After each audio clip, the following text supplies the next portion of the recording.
on the campus of Ole Miss in Oxford, Mississippi. One of the most popular pregame tailgating spots in all of college football. You add to the mix today's opponent, undefeated Alabama, and this place is filled to capacity. They're all hoping, Ole Miss fans that is, that Hugh Freeze, the coach, and Bo Wallace, the quarterback, can lead Ole Miss to its first 5-0 record since 1962. Ole Miss against Alabama.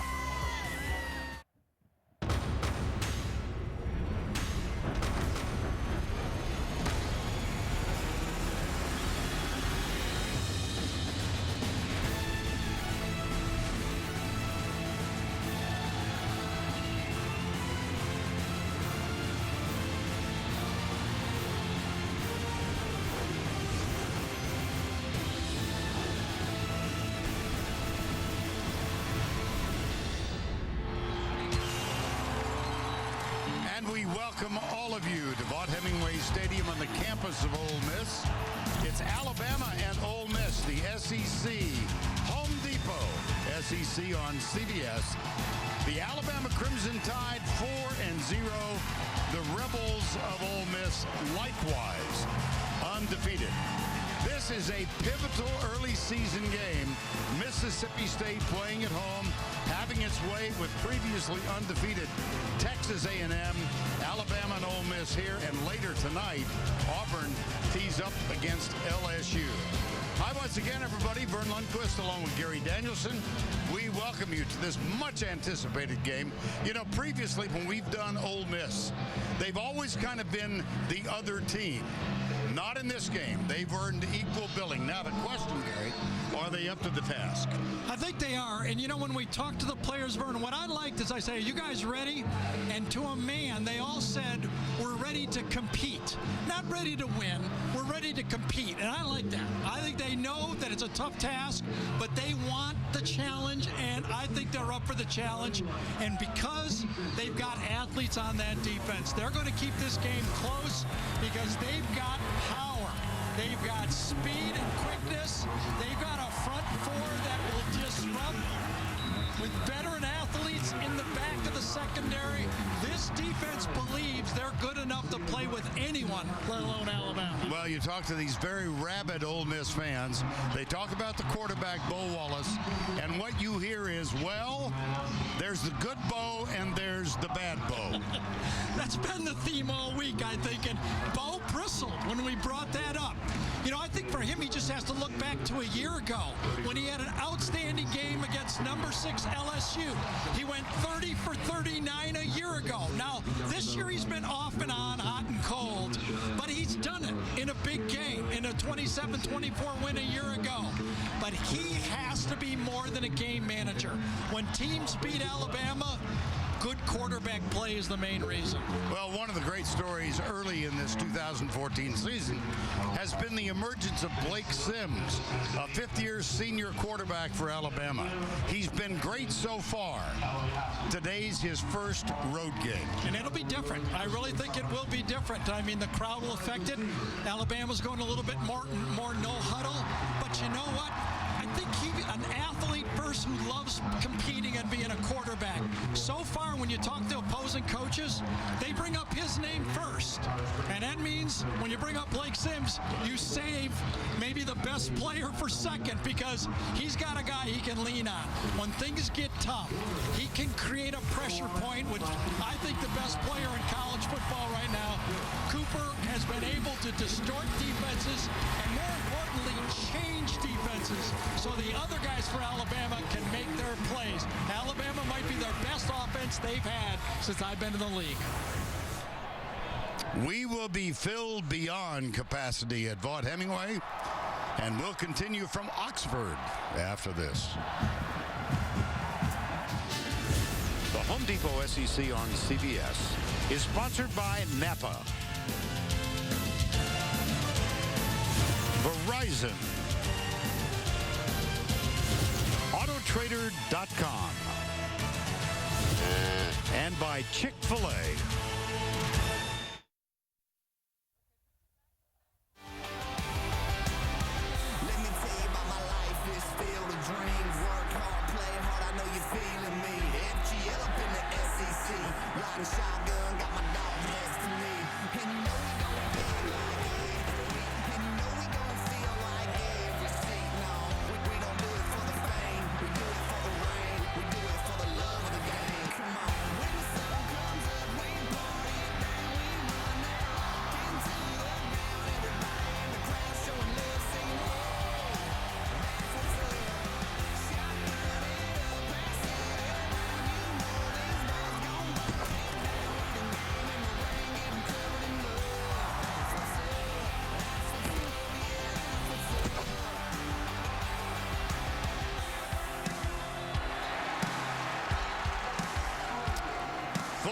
This at Vaught Hemingway. Capacity listed just over 60. We'll have a little more than that.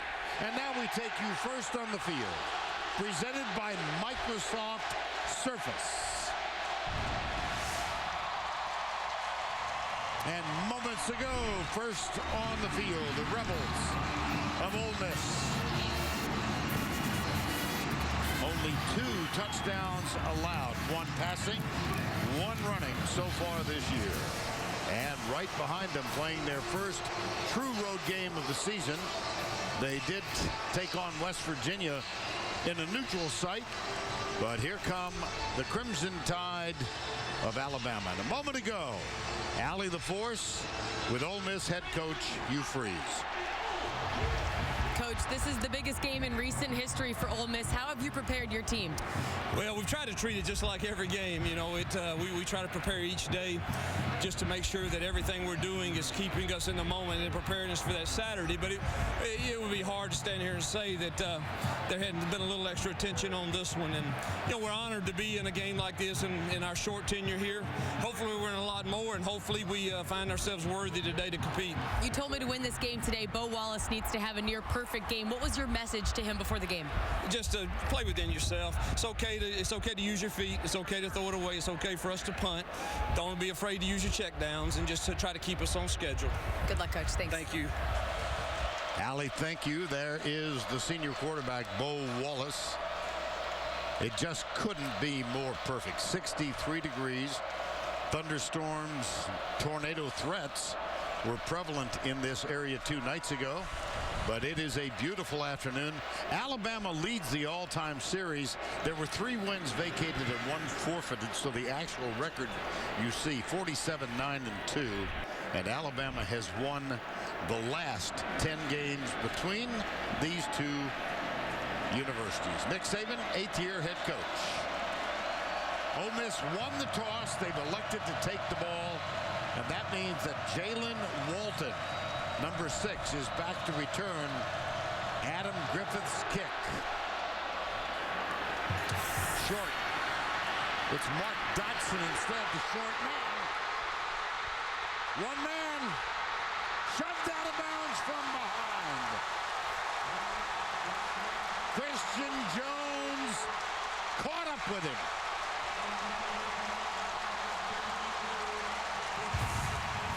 You know, Vern, because of the wind conditions, Alabama was forced to hold the ball on the tee. It was not a good kick. It was very low, as you called it, and that's really what caused the return. No height on that kick at all. I think they're going to call it out about the 37 to 38-yard line. A 62-yard gain. Take a look, Gary. Yeah, never got more than maybe 15 feet in the air. Look at that, see? And that the coverage was nowhere near the play and created the seam right away. That's Griffith with the miss. And then Christian Jones, number 22. It's a first down at the 39. Quarterback draw called all the way. And Bo Wallace inside the 30. You know, what's very interesting is I would have assumed in this game that Alabama would try to get Blake Sims off on the game throwing, and just the opposite for Ole Miss, establish the running game for the quarterback. Very important, very clever play calling by both sides. Jalen Walton is the running back. Off to the left. Oh, boy. No gain. That was Reggie Ragland, number 19.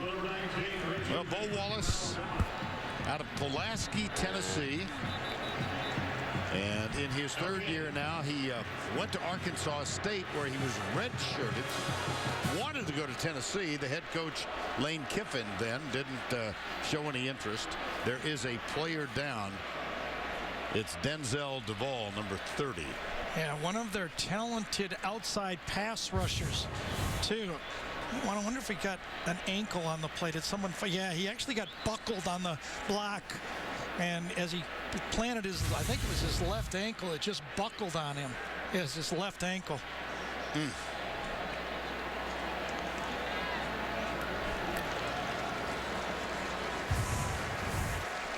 Right side of the screen. Watch as he takes on the blocker and just buckles that ankle. You know, Vern, we talk about good bow, bad bow, and that's all fair. When you play quarterback, it goes with the territory. However, I don't think Ole Miss can win this game if they don't help in the running game. The last 2 years, they've run for 40 yards and 86 yards. It isn't going to matter. They got to run with more yards than that, and it has been a trend in the SEC. Teams that beat Alabama run more than they throw. And what they face is an Alabama defense that gives up 62 yards per game. So they are stalwart. Here's Wallace on a line, tipped and incomplete. That was close. Cody Core, number 88. Cy Jones got there to tip it away. Yeah, Cy Jones was there, and a safety cut underneath it, but the ball was thrown high enough. If the ball had been thrown lower, I believe Landon Collins would have intercepted that ball. Ole Miss now trying not to waste the opportunity given it after the 62-yard kickoff return. 3rd down 10. Now it's got to be a zone. Nobody's covering the 2 slots. Got to be a zone coverage, or Alabama's misaligned. Look at this. There's 3 players, and there's nobody over it. So you would assume they're going to bail back out into zone coverage. Timeout. Ole Miss. Interesting. I think everybody in Ole Miss said, what the heck's going on here? It doesn't even look right. Well, we had an electrifying start. Been kind of sloppy since. Time call.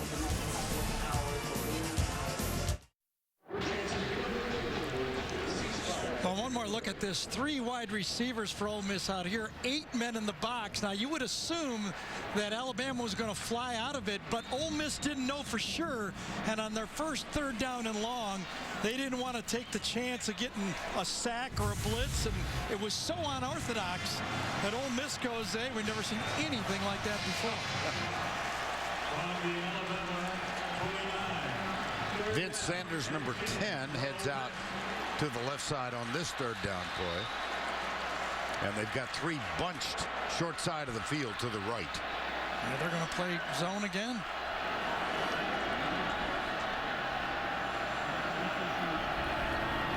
Delayed blitz. That catch is made, but short of the 1st down. Yeah, big decision. Remember, in the game in Tuscaloosa a year ago, Hugh Freeze was 0 for 3 on 4th down. He said if he had to do it again, he'd kick field goals, but this one's tempting. Laquan Treadwell, number 1, made the catch. They got that heavy package. Yeah, that's right.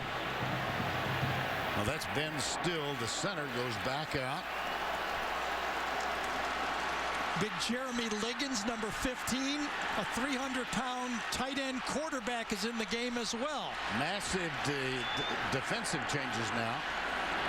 And Liggins is 5 yards back, and they've got to call timeout again. It's under further review. Got a break, Ole Miss did. So the timeout not charged to them.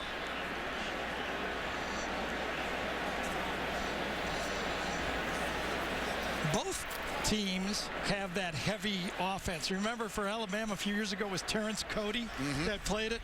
Now this one, as the clock goes down, the replay booth is going to take a look to make sure the spot is as close to where it has to be for this important 4th down play. So our booth guys called that before Ole Miss had to take a timeout, because they were going to take a timeout. Isn't that funny? When we visited with Hugh Freeze, he said, boy, if I had to do it over, I would really like to have kicked the field goals. But 4th and short, first drive. See what we do. Here's the catch again. Right on the line. I think it's right. It's true.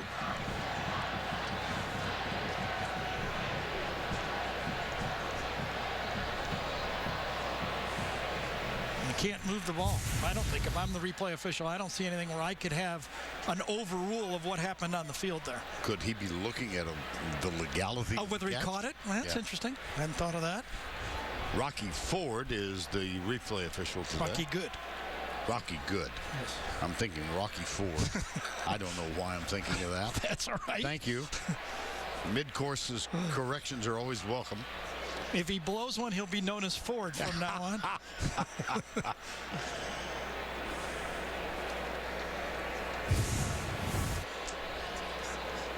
Yeah, I think that's a pretty good call right on the line there. I did too.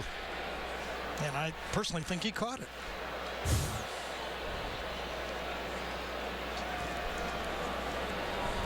Matt Leffler is our referee today. After further review, the receiver landed out of bounds when he caught the ball. Therefore, it's an incomplete pass. It's fourth down at the 29-yard line. I thought he had his feet down. You know, his chest came down. That's a Rocky Good. Overruled me and you that time. Yeah. Yeah, his elbow came down before his thigh. He was right. That's a big call. That's why we call him Rocky Good. 46-yard field goal attempt. I'm sitting there watching the catch and not his body. Gary Wunderlich, number 97, is the long-distance field goal kicker, and got it! He was ejected from last week's game against Memphis. Wunderlich, that is his first field goal attempt of the season.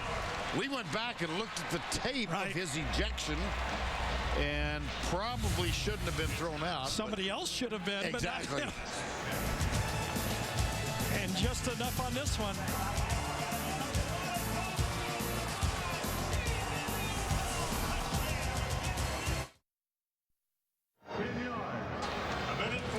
We invite you to follow Alabama, Ole Miss, or your favorite team all on your phone. Download the CBS Sports app now and never miss a moment of the action. Injury update. Let's go down to Allie LaForce.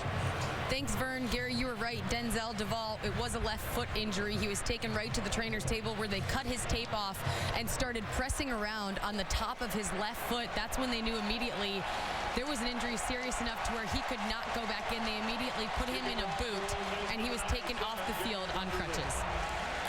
All right, Allie, thank you. Gary Wunderlich, who just authored that 46-yard field goal, will kick off.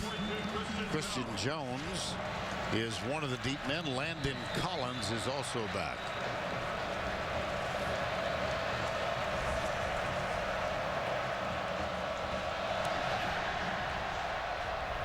Heading to the left corner, grabbed at the 3 by Christian Jones. Slips another tackle. And one more. He is finally dropped at the 42-yard line. Keith Lewis, number 24. That's a 38-yard kickoff. Yeah, another Alabama football player down on the field injured. Also, Christian Jones, the dangerous returner for Alabama. Oh, boy. Yeah, I think it was Kenyon Drake, to tell you the truth. I thought it was 47 at first, but I do think it's 17. He was one of the stars of the most recent victory over Florida when he scored on the first play from scrimmage, an 87-yard pass from Sims. You know, Vern, the Ole Miss fans saw Jones with that ball and went, uh-oh, because he had a 99-yarder last year against him. Kickoff. Kenyon Drake, who, well, we know what the first play's not going to be this week. That's right. A couple weeks ago, it was a slant and go. You know, really, as you look at him go up, that's really one of the weapons that Lane Kiffin's used, the 3 different headed back. Take a look at the right side. Yeah, his own guy from behind. Dallas Lee. Yep. Dylan Lee, excuse me. Dallas was his brother. 1st and 10, Alabama's first snap with the football. Sims will keep it. Both teams start out getting their quarterback involved. How about that? Well, let's reintroduce you to Blake Sims. Sat patiently behind A.J. McCarron. McCarron, a starter for 3 years, but Sims really has blossomed this year. Yeah, he's turned in from a disastrous spring game where they thought, uh-oh, to being one of the true weapons on this football team. T.J. Yeldon, number 4, Gets the handoff. Nice little move at the line of scrimmage. And that will allow Alabama to have a fresh series of downs. The remainder of the offense, you've got the freshman at left tackle and Quanjo, Kelly Brown, Shepard. And down at the bottom, DeAndrew White. He was injured in the very first game. After he had caught 6 passes in that game, had to sit out 2, and he caught 6 more against Florida. He's a very valuable part of this offense. Yeldon lines up. There's a quick flip. Sims out to Amari Cooper. They've got him. Tony Connor, number 12, the Husky, or Nickelback, makes the stop. When you put on tape of this secondary and linebacker crew for Ole Miss, one of the things that stand out is they don't get blocked. The linebackers get away from wide receiver blocks, and the secondary does just good as well. They're as good as I've seen at handling those bubble screens this year. No gain for Cooper, 2nd down and 10.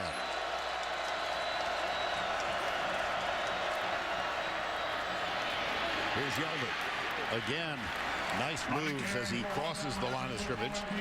Defensively for Ole Miss, you saw the graphic earlier, only 2 touchdowns allowed. Kimdichie is the number 1 pick from a year ago. D.T. Shackelford, a 6-year senior. Wonderful young man, wears number 38 in honor of Chucky Mullins. Here's Vogler, and let's see if they give him progress to the point where he reached. I think so, yes. First down. How about how decisive Blake Sims is in knowing where to go with the ball? He's very well coached. You know, his 5th-year senior experience, whether he's played or not, he's been in the program. He's listened. You know, he sat behind A.J., he heard how to run this offense. He's getting that ball in and out of his hands because, remember, that Ole Miss front 4 pass rush is a big weapon. I formation on 1st down and 10. Jalston Fowler is the fullback. He leads the way for Yeldon. And this time, fewer yards, about 2. There's a struggle for the ball. Yeah, that ball might have popped out. Did it? Well, the Rebel came out of the pile with it. Well, Yeldon doesn't think so. He's walking back as calm as you can be. Now, 2nd down. Yep. I know if I was calling plays against Ole Miss, I would try to pound them a little bit. Their outside defensive ends love to run the rush the passer, and they seem to feed that land shark mentality after tackles for loss and sacks. And Derrick Henry, who is the largest of the trio of backs, is behind Sims. He gets the hand, goes right. Vogel can't help as Ball. Number 94, Dakota Ball, who could not help with the block. And C.J. Johnson made the tackle. C.J. Johnson, they say it's a 4-2-5, but you look at number 10 as he gets double teamed right there. He's really an outside linebacker. He ran off both those guys to make that tackle. That was a good play by C.J. 3rd down 9. And the best 3rd down team in the country.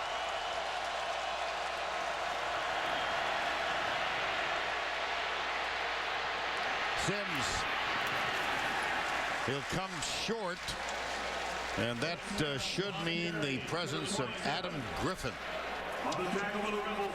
Redshirt freshman, sophomore, beg your pardon.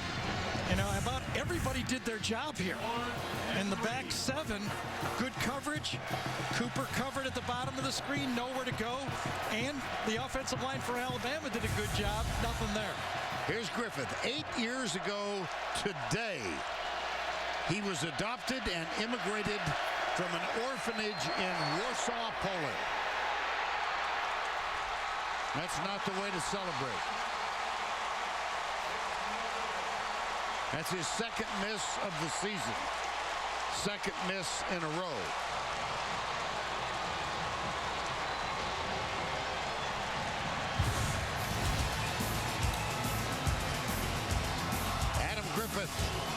Formerly known as Andres Dabowski, pushes it wide right.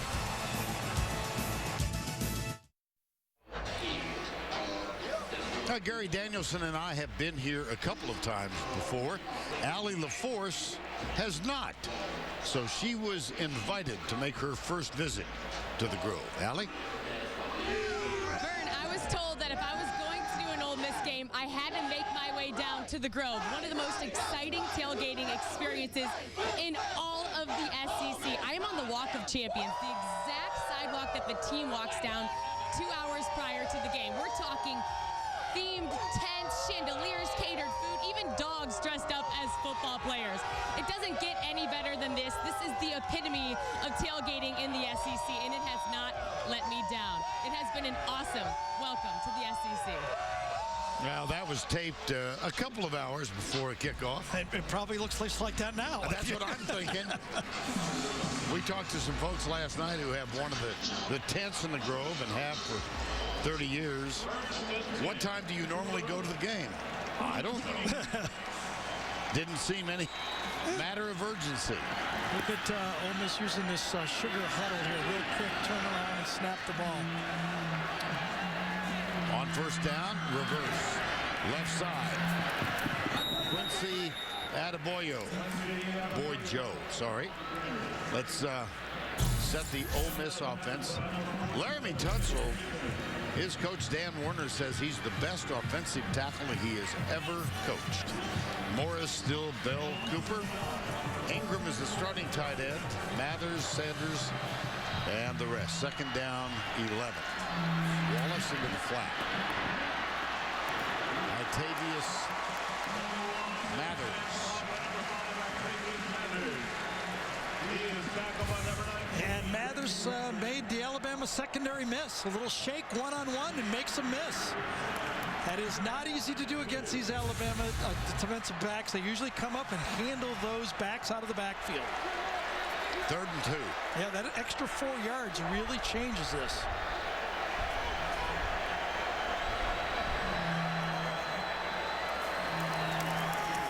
Wallace got it. That's Evan Ingram, one of 3 tight ends that we will see today. That's his 15th catch of the year. Defensively for the Crimson Tide, Allen Robinson, DJ Petway gets the start in this 3-3-5 defense, at least for now.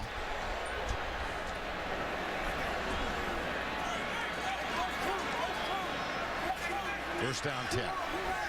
3-0, 46-yard field goal from Gary Wunderlich. They come right, little deception, and Latavius Mathers gets out near the 47-yard line. If you go back and look at Alabama when they have lost football games, there's 2 main reasons. They get an excellent quarterback against them. You know, you can think of the name from Tebow to Cam Newton to, you know, last year Trevor Knight had that big game in the bowl game. But the other part of it is the team does not give up on the running game. You just look at it, they run way more than they pass the ball. Quick snap, and Alabama should be caught with extra men on the field. There is no flag. Yeah, I'm pretty surprised. I can't believe there wasn't a flag thrown. The only possibility is they only have 10 men on the field. And it was a misalignment, and it was what it was. They did not have enough guys on the field. They're going to take 1 guy off, they're going to bring 2 on. Now look at this, Gary. Kirby Smart is having problems with his defensive substitution. Well, he just, you know, last play they only had 10. That's why there was not a call on the play. That was a 15-yard gain, a 3-0 game. Wallace, nice. That's Mathers. First down, out of bounds to stop the clock at the 28. There's really no excuse for this if you're Alabama. You've had 2 weeks to work on this. They know after plays you're going to get an up-tempo type game against them, especially after first downs. When you try to do too much defensively, you get calls like that. First down 10.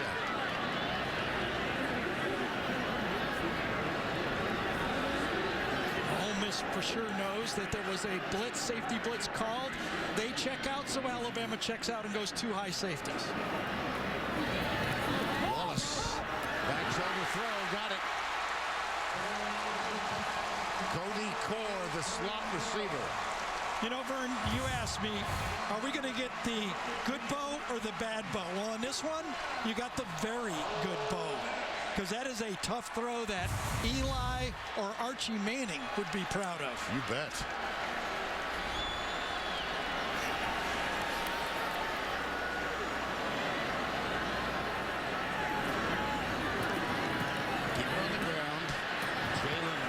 Not much there. I'm intrigued because he did have, admittedly, now let's take first of all the Verizon red zone stats right at the national average. Bo played very poorly in the first half against Boise State. Right. And he played very poorly in the first half against Memphis last week. Other than that, pretty good. Yes, but those were the big games he played in, too. There you are. Okay? So you're not going to be able to pass that away. Let's just, every game's its own, and I know as a senior, he's looking forward to this game at home. Alabama with 4 down. Wallace, swing pass. So defended so well that time by Alabama. They saw it coming. Nick Perry anticipated the play, defended well. Watch Perry come out of the secondary, whisks the motion, takes the man, and there's nowhere to go with the football. Number 27 anticipates the wheel route. Beautifully defended that time by Kirby Smart's defense. And Ryan Anderson is the guy who got to Wallace. And Ryan's in there because Duvall's not.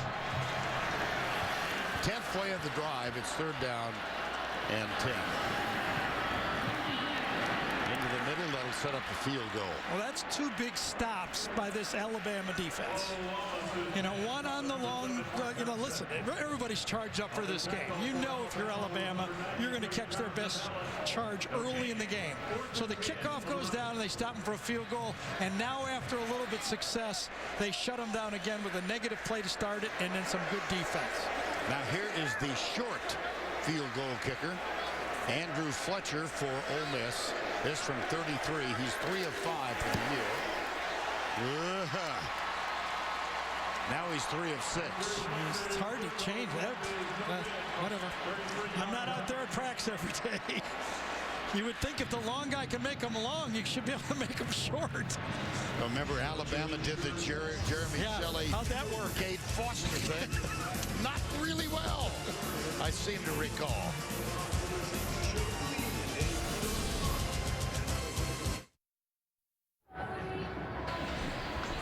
Number 9, Amari Cooper in the middle of that huddle. The All-American wide receiver is the subject of our Home Depot Tools for Success. Well, pick a tool. He's got it. I mean, he has the speed, top-end speed of, the elite receivers, can judge the football as good as I've seen, has strength through the football. This is where he does remind me of Chris Carter, who has worked with Cooper on this. He goes up and he's very physical with the football, especially on those high throws. And then he's patient. Watch how patient here. Never in a hurry to get into his route, and gives the quarterback a lot of space to throw the football. He is one of those guys that's unique to college football in that in any other sport he'd already be a professional. He's still playing college football, and he will create a pressure point. Last time we saw him, he had 10 catches for 201 yards. That was 2 weeks ago in the win over Florida. Sims with the play fake. Chased a little to his right, goes deep, and that's caught by O.J. Howard. Talented tight end, only his 3rd catch this year. Yeah, I tell you, the more you watch Blake Sims, the more you say, like, what was the big decision? I mean, this guy just doesn't make any mistakes. Moves back in the pocket, throws under pressure.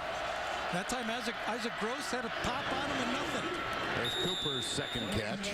Let's go back to Amari Cooper and some of the mismatches in this game he's going to have. He goes up and gets that ball as a 6'1" receiver. And in this game for Ole Miss, the corners are 5'8", 5'9"-ish.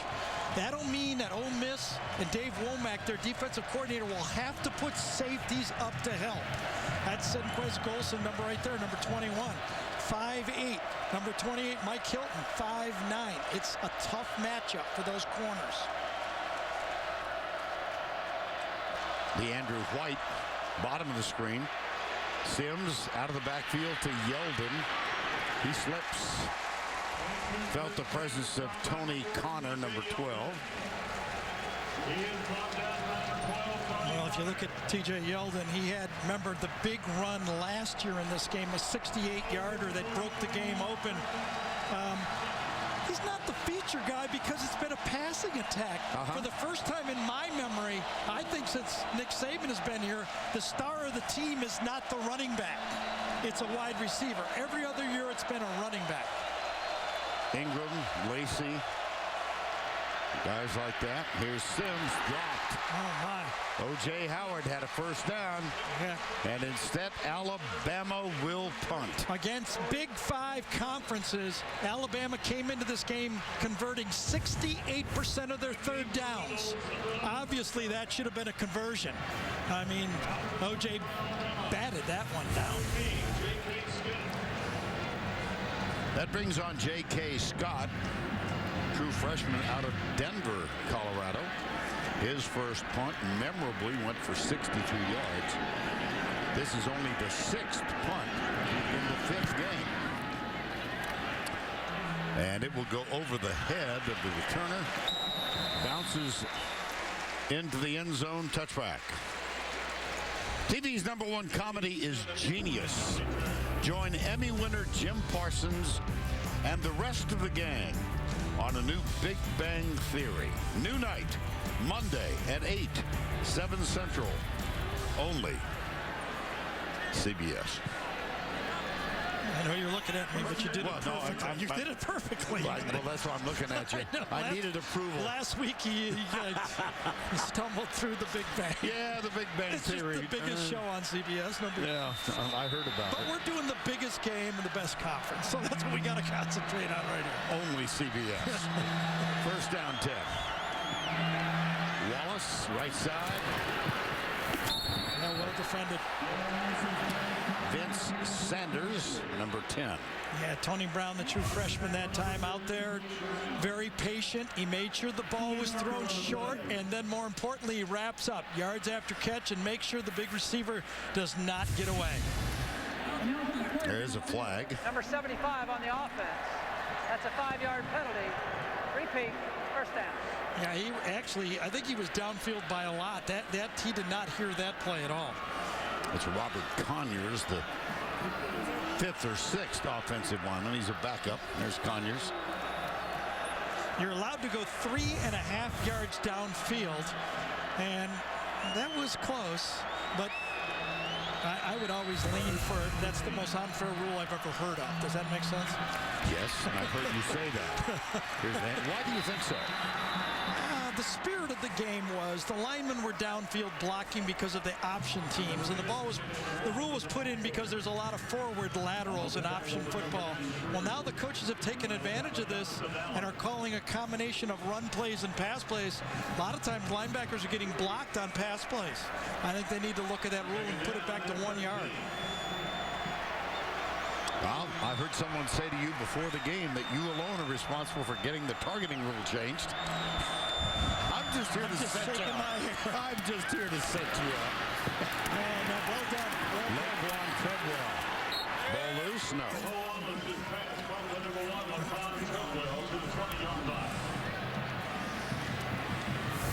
Well, we're in the north central part of the state.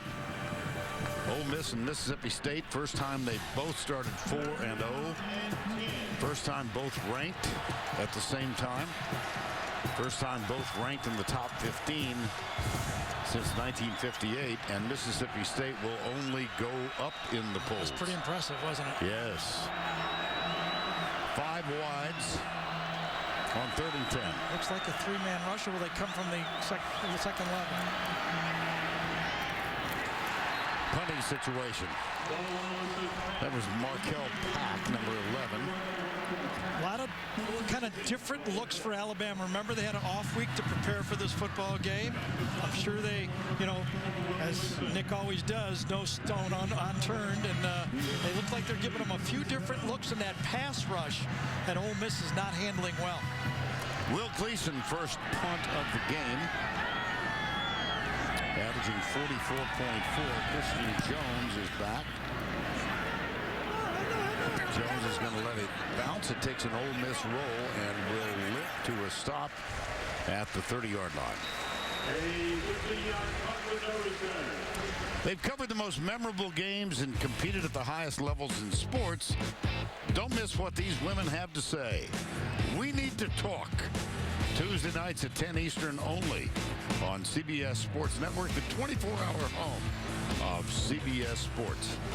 Week 1 went on the air last Tuesday night and received very favorable reviews. Our own Allie the Force, former colleague Tracy Wolfson. Yeah, they did good. I watched it. Yeah. I taped it. I don't stay up that late anymore. But unbalanced line to the right for Alabama here. See if they try to get the toss game going. Derrick Henry is in at running back. They try the right side with Derrick Henry and get a few. Well, interesting. First quarter of play. It opened with a 62-yard kickoff return. Ole Miss was able to get a 46-yard field goal. Both teams have missed field goals since then. 3-0 Ole Miss. We'll return to Oxford after this message and a word from your local station.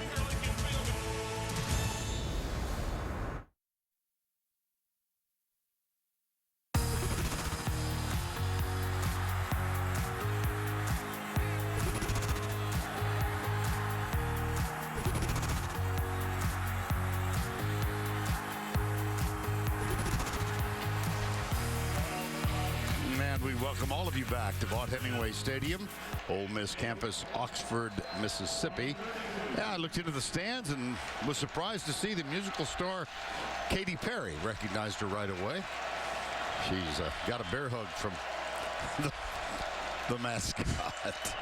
I can't keep a straight face. I was going to say, in my life, I never thought I'd hear Vern Lundquist and Katy Perry in the same sentence. Oh, Lawrence Welk, perhaps, but you know, we started quarter That's a new one for me right there. Oh, goodness. 2nd down and 9. Sims, good downfield coverage. He throws it away as he hustles out of bounds. Well, 3-0 kind of signifies what we've seen. It's like the early rounds of a boxing. I think so, especially the defenses. You know, both offenses respect what the defenses can do. Both coaches have said the same thing to us. We want to avoid the negative plays because that kind of juices the defense, and you can see very conservative play calling to start the game. 3rd and 9.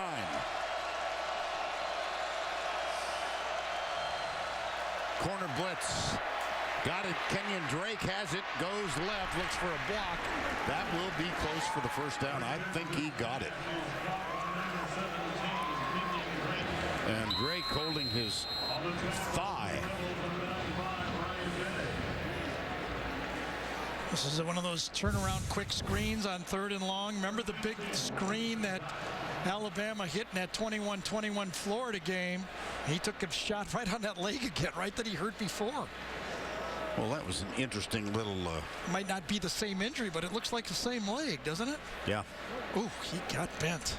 Look at Trey Elston, number 7. Oh, man, that was pretty graphic right there. That's this one he's not going to play from. That's a bad one. Well, the medical staff, trainers immediately out to help tend to Kenyon Drake.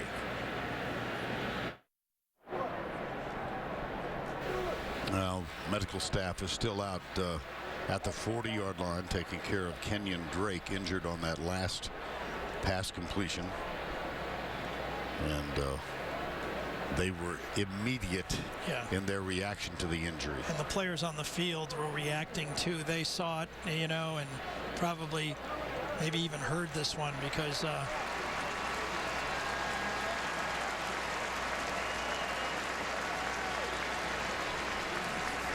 that's a lot of pain, you can tell.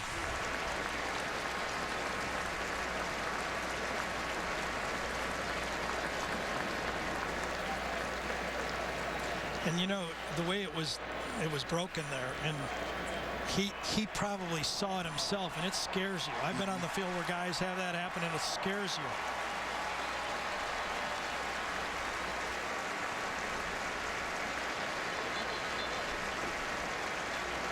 That was a great reaction from the Ole Miss players, too, saluting him.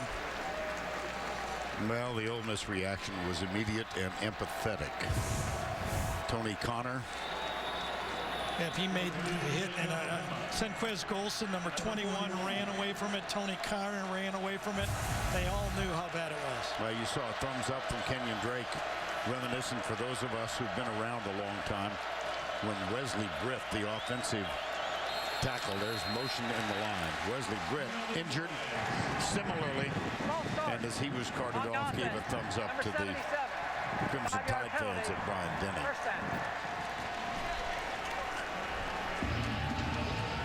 False start cost Alabama 5. First and 15. So far, very conservative play calling from Lane Kiffin. Still feeling them out. The safeties are staying very deep for Ole Miss. They're trying to keep it in front of them. They believe they can make Alabama go the long way. There's play action. Sims dances to his left, off balance, incomplete, at the feet of Christian Jones, number 22. There's Lane. Longtime veteran Dave Womack is matched up as defensive coordinator for Ole Miss. Dave is one of those vets in this game, 58 years old. He and John Chavis, who's also 58, and Ellis Johnson, defensive coordinator for Auburn, are the real veterans in this league, and they've really, as Dave visited with us yesterday, have seen it all. Second down and 15. Yeldon, play action again. Sims lets it go. It's dropped. It looked like Cody Pruitt, the All-American, had both hands on it. Well, I thought Brian Vogler ran a very lazy route here. When he turns around, he doesn't step back to the quarterback at all, and Cody Pruitt should have intercepted it. You called it right, Vern. That ball should have been caught and should have been a big play. Third and 15. You cannot, against elite athletes, especially veteran elite athletes like Ole Miss, be lazy in your pass routes. Amari Cooper is top of the screen. They're laying way back of him. Yeldon cuts it back up. He'll come up 3 yards short of the first down. C.J. Johnson. Well, Cody Pruitt, All-American last year, and somewhat outspoken. Yeah, you know, it's one of those, everything gets heard nowadays.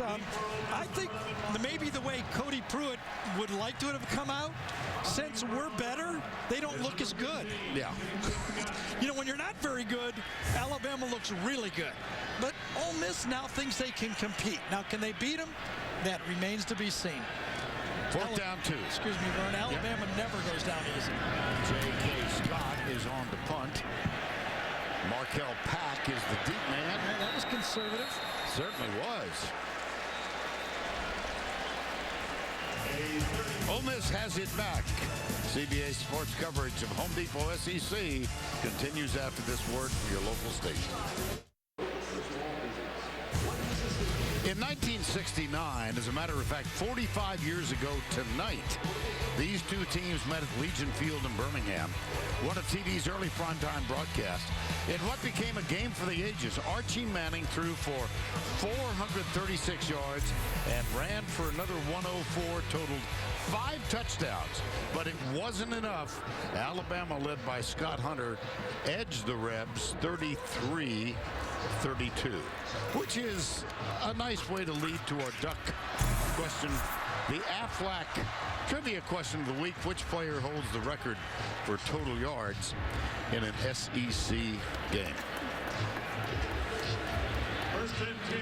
Archie Manning had it for a long, long time. I remember watching that game.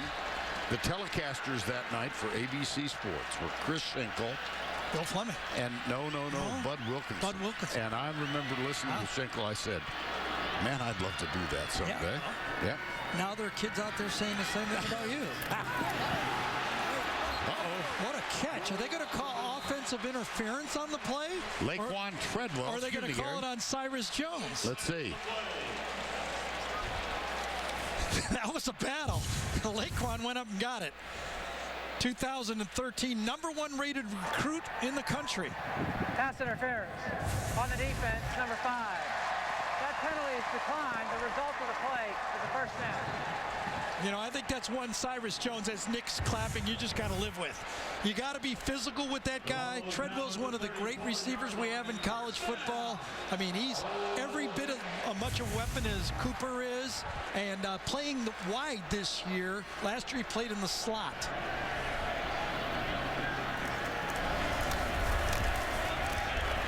Wallace keeping all the way. Well, let's go back to the studio for a Ford update. Here's Adam Zucker. All right, thanks, Vern. Only 3 teams left unbeaten in the Big 12, 2 of them facing each other. Bama fans know this guy. Oklahoma's Trevor Knight, first play of a drive to Sterling Shepard for 75 yards. They tie it up at TCU after trailing 14-0. Back to you, Vern. All right, Adam, thank you. Here's the handoff, and that looked like a little bit of a mistake. DJ Petway got in the way. You know what's interesting so far about this, in my opinion, is Ole Miss is really not going hurry up. Everyone anticipating this game, Hugh Freeze, one of the architects of the hurry-up offense, everyone expected, since Alabama, quote-unquote, supposedly struggled against the hurry-up, everybody thought that they would see it. We talked to Hugh about it. He said, nah, I'm a little nervous hurry-up against Alabama. Wallace, good protection. It's knocked right back in his face by DJ Petway. 4th down. And let's go down to Allen the Force. Allen?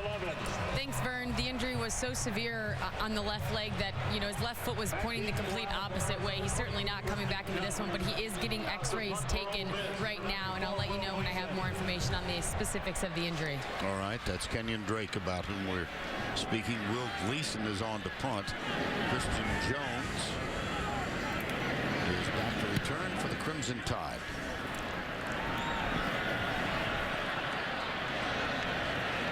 Inside the 20 and down.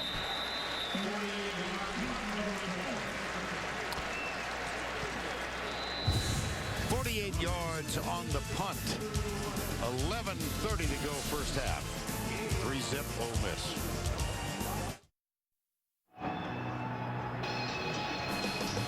Doubleheader tomorrow, the NFL on CBS. Lead game early, Houston at Dallas. 3 other games in that early slot: Kansas City at San Francisco, and New York Jets are at San Diego. It's a doubleheader Sunday on CBS. It all begins with the NFL Today tomorrow at 12 noon, presented by Southwest Airlines. Game day in Oxford. Very few places quite like it. It's fantastic. Alabama trails by 3. They have 1 missed field goal in the game. Derrick Henry, number 27. We talked about the Ole Miss defensive coordinator, Dave Womack. You know, when I went out to practice Thursday, I was actually shocked. I've watched a lot of Thursday practices. It was shift and motion day. A lot of different formations for Alabama. This Ole Miss defense did not bust one assignment. They almost had a perfect day lining up against the different formations, and they're on track so far today in the game.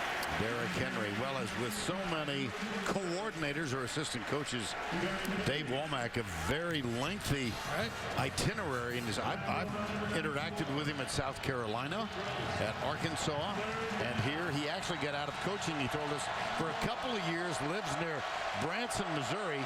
He fished for 120 days in 2 years. His wife said that's too much. That's Chris Black who makes this catch, and that's good to move the chain. This was a dangerous throw by Blake Sims. He looked left, wanted to go left, and then turned and fired the ball really without focusing in on the throw. That's very dangerous. Drake, he's the biggest of the backs. Weighs in at 241 pounds. Well, you just watch this game unfold. It's moving so slowly. Amari Cooper so far, 2 receptions for 3 yards. When is it going to be that play action bomb? 2 wides to the right, 1 to the left. Derrick Henry.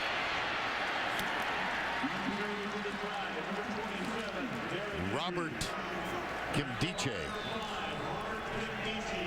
Number 5 made the tackle. Number 1 recruit. That's just spoke volumes, I think, about. Well, his brother was playing on the football team here too, Denzel. But you know, if you watch, Robert doesn't make a lot of plays, but he's a big impact player. You know, it reminds me of Reminds me of Marcel Darius, who used to play tackle in the same position for Alabama a few years ago. 3rd down 1.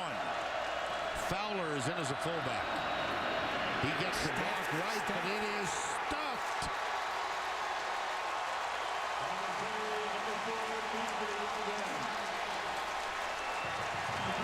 Marquise Haynes, number 27. 4th down. Yeah, it's kind of amazing. Marquise Haynes, as you say, at number 27, is a true freshman taking on this play. Gets into the backfield right through the tackle that time, Austin Shepard. I mean, that short yardage offense, that is a problem if Alabama can't pick up those yards in this football game. They lead the country in fewest 3-and-outs.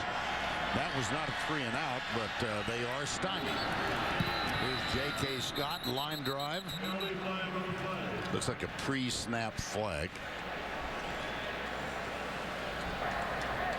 False start on the offense. The 5-yard penalty remains 4th down.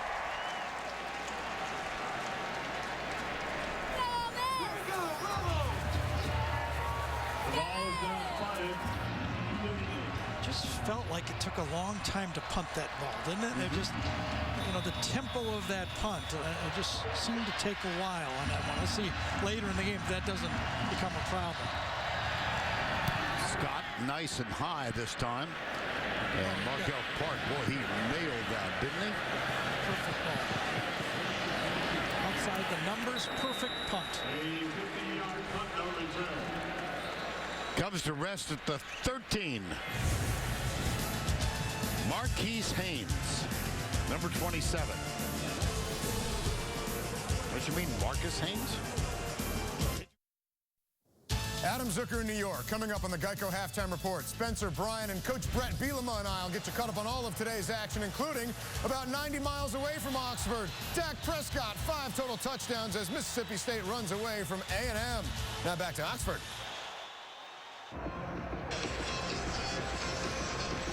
All right, Adam, thank you. It's 3-0 here. Ole Miss trying to go 5-0. They're 4-0 for the first time in 44 years. What was going on back then? Oh, my gosh. Paul was quitting the Beatles.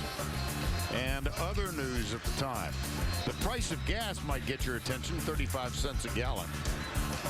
Freshman not eligible to play. And the 1970 Ole Miss football team, 4-0 that year. That fella in the middle is Archie Manning. Archie and Olivia, substantial part of the rich tradition and support, more significantly, over the years of this university. Here's Bo Wallace. Jordan Watkins is the running back now. Quick flip, near side. Gets a block on the edge. Cody Core, that's his 3rd catch today. Well, Laquan Treadwell has been able to catch it, the nice pass, and on this one he gets the good block to really get the receiver out. Might have been a little hold there on Cyrus Jones, but he got away with it. Yeah. Quickly on 1st down, Wallace slings it. That's a little too far left. But as Hugh told Allie in the open, Bo, if it's not there, don't be worried about throwing it out of bounds. And going back to the tempo again, one of the reasons that Hugh told us, if you'd asked me 2 years ago, can you build a program around just tempo, I would have said yes, but now I don't think so, not in this league. He said, I'll give it to you as a tactic, but we've found that it produces too many negative plays, especially against elite competition. We won't use it that much in this game.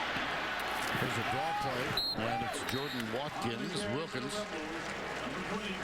coming around the left side. Well, the Wallace numbers today, 8 of 14 for 66 yards. Recall that he opened offensively with a quarterback draw. And they have to be careful of how often they run their quarterback, because there is no experience behind Bo Wallace. Ryan Buchanan and Devontae Kincaid are both freshmen. 3rd down 4. Blitz. Wallace. Oh, he missed it. You could tell right from the start that Alabama did not react with that, and I'll bet Nick Saban was irate. They put a running back in motion, and Alabama starts looking at each other on what to do. Yeah, I could figure that out. And I guess it was Reggie Ragland I'm betting on. I would. One guy goes in motion, and nobody knows what to do. And look at this. Inside, an easy completion, and Cody Core could have been a 1st down, and Bo missed him. Yeah, that was a misalignment, and yeah, who did he get yelled at more by, Nick or Kirby on that one? Equal. Equal verbal abusers. Here's Wunderlich to punt. Fair catch. Oh, I thought he took a fair catch. He did not. Christian Jones tackled after a modest return of 4 yards. Well, let's cue the duck one more time with 7:11 to go in the 2nd quarter. The answer, if you've been paying attention, I bet you got this. Johnny Manziel did it twice. Once last year against Alabama, the year prior against Arkansas. Archie said, well, I held it for 43 years. It's not bad. Record that long. Pretty good. Well, you know, I'll bet Alabama was a little bit stunned with that injury to Drake. Let's see if they now relax and try to play some offense the way they feel they can. Sims got it. That's Chris Black, his 2nd catch of the ball game. That's that little bootleg package that Sims is so good at. Remember, defensive coordinator Momack said to us, yeah, Cooper's really, really good, but we must control Sims. Those little bootlegs are just really tough on a defense. We have to know where he is on every throw. Blitz from the corner. They get by it. It's Yeldon. Hauled down from behind, just short of the 30-yard line. C.J. Johnson. Yeah, I think this one might come back, because on the corner blitz that time, right into it, I think the receiver downfield. Illegal block in the back. Number 42 on the offense. 10-yard penalty. Which means 1st down. I think it was 45, Vern. Justin Ross Fowler, number 45. Fowler is the lead back, and he couldn't find anybody to block, so he turned around. Watch him. He gets downfield. He blocks him once, and then he blocks him again. Yep. He had him once. He probably didn't need to do it again. Well, that negates a 25-yard run and a 1st down. Tack on 10. 3rd penalty against Alabama in the 1st half. Left side. Cooper. 3rd catch of the ball game. And let's once again go back to New York and check in with Adam Zucker. All right, Vern, thank you. Alabama with some tough times getting off to a start on offense. Same for Florida State. Jameis Winston going in with about a minute to go in the 1st half. 13-3 the score. Knowles up on Wake Forest right now. Yeldon sweep left, wide open, 1 man to beat. And he can't quite do it. That was Cody Pruitt. Got good position for the tackle, but that's a 23-yard gain. Well, that time, Cam Robinson, the true freshman left tackle, just did his job. Hooked his man on the play. Great block by number 74 that time. Sweep again, Derrick Henry. And it really seems so reminiscent, you know, of how Alabama loves to run the ball left. Remember that SEC championship game against Georgia when they ran it left and left and left? Now you put a freshman there, they keep doing the same thing. That's Cam Robinson, number 74, the true freshman. They'll throw it this time left, and it's Amari Cooper. That's his 4th catch. He's averaging little over 10 per game. This is a great read by Blake Sims. He studied his game plan. He saw the high safety very deep, so he knew he had one-on-one to the left side, and he went right to it. When he saw that one safety back there, he knew what he had. They go left again. Yeldon spilled at the 11. Sherdarius Bryant with the tackle, number 14. Let's check the Alabama Verizon Red Zone stats for the year. 24 times inside the 20, 16 touchdowns. And that's a little above the national average. 2nd down, 6. Do you detect a trend? Why not? My gracious. I mean, if Lane calls one to the right, I think Nick will walk over and slap him. That's Jalston Fowler with the block. Yeldon with another game. 9 carries, 69 yards for T.J. Yeldon. Up the middle this time. And it's Yeldon again, his 10th carry. And this is always the fear. You know, coming into this game, Ole Miss thought, okay, this is not the same Alabama team. They're not going to pound it on us. We're going to keep our safeties back, but look what happens. And into the corner. Out of bounds. Amari Cooper. Kadarius Webster, number 15, a true freshman. And the reason they put him in the game is he's 5'11" instead of 5'8", and he's in the game for this reason right here. Oh, I think he got his foot down. Do you really? I thought he got his toe. Let's see if they don't bring this and take a look at it. I believe they... Not so far. His heel now was his toe down first, but his heel came down very close. Out of bounds. Yep. No review. 3rd and goal. Yeldon. They went right. They'll spot it short. They went right, and then they didn't get anything.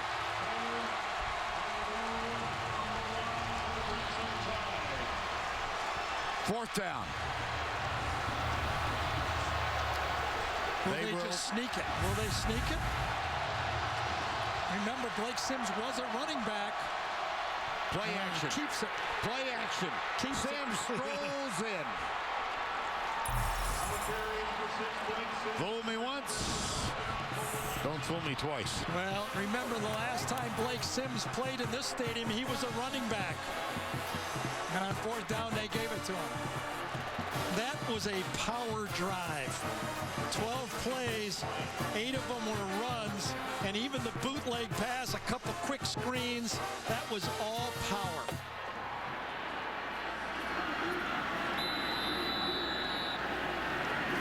Adam Griffith will attempt the extra point. Up and good.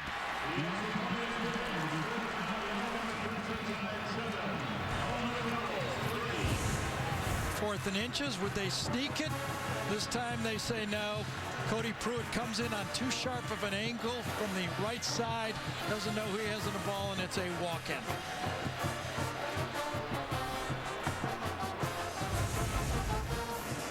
Blake Sims. Touchdown, Alabama. They lead 7-3.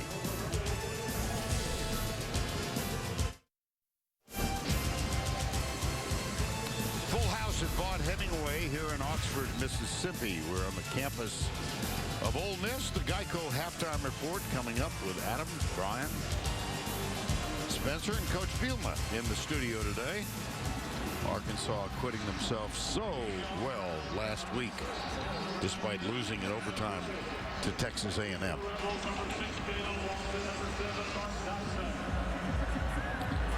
That's only the 3rd touchdown given up this year by the Rebels. Jalen Walton and Mark Dobson are deep. And Adam Griffith will kick off. Another weak kickoff.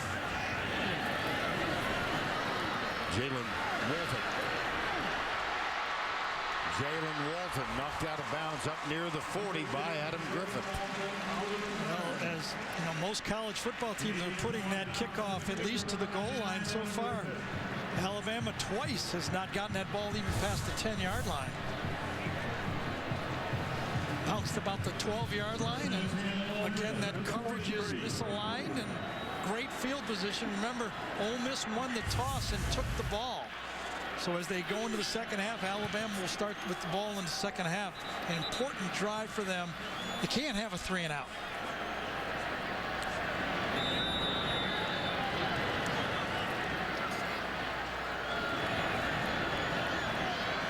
First down 10. They try the sweep. Now the flea flicker. Nobody open. He's still upright, but only for about an extra 2 seconds. Well, how good a defense is that for Alabama? That's one of those plays that you think you're going to get something out of, and Alabama just looked at their assignments, played their assignments. Every receiver was covered. They even had the quarterback coming out of the backfield, and it could have been a loss of 10 if not for a great job by Treadwell that time. Loss of 3 as it stands. That's Jalen Walton, number 6. It's a big play for Ole Miss right here. 2:45 to go first half. Ole Miss substitutes. Alabama will have now an opportunity to put their substituted defense in the game. I don't think tempo has been one play in this football. Right, not at all. Wallace rolls out, ducks, caught, sacked. Don't be surprised if Alabama doesn't take a timeout right now. Xavier Dixon, number 47. They've got all 3. They did not trust their pass protection. They rolled out, and when you roll out, it really cuts that field down, and there was no one to throw the ball to. Jonathan Allen was first there. Ole Miss is now 1 of 7 on third downs. Wow. 2 minutes to go, first half. What was the scouting report from Ole Miss and Hugh Freeze? He said, as a group, this is the best pass rushing group he's seen at Alabama. Maybe not a star, but all of them can rush the passer. Gleason runs away from it wisely, or rather Gleason kicked it, and Christian Jones ran away from it. Thursday, your football week starts here when the Colts and the Texans collide. Another big-time matchup in primetime Thursday night football on NFL Network and CBS. Do you think Jim Nantz, Phil Simms, Tracy Wolfson are hoping for a close game? Well, they're going to get a good game here. I mean, anybody doesn't want to watch Andrew Luck play football. It's one of the, and JJ obviously as well, but coming back with this one with, what, minute 44 to go, Alabama will probably start off slow. They like to screen and draw early on these 2-minute drives. Derrick Henry gets the handoff and is dragged down by Isaac Gross, number 94.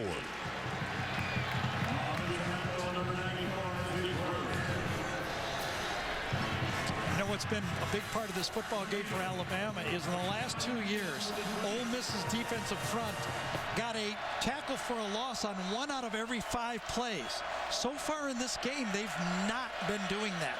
No big bad plays for Alabama. Left side again. This has become a monotonous theme for the Alabama running game. I'm sure Hugh Freeze is going to take a timeout here, and he did. So that is the second timeout used by the Rebels with 1:08 remaining in the first half. 3rd and 7 when we come back.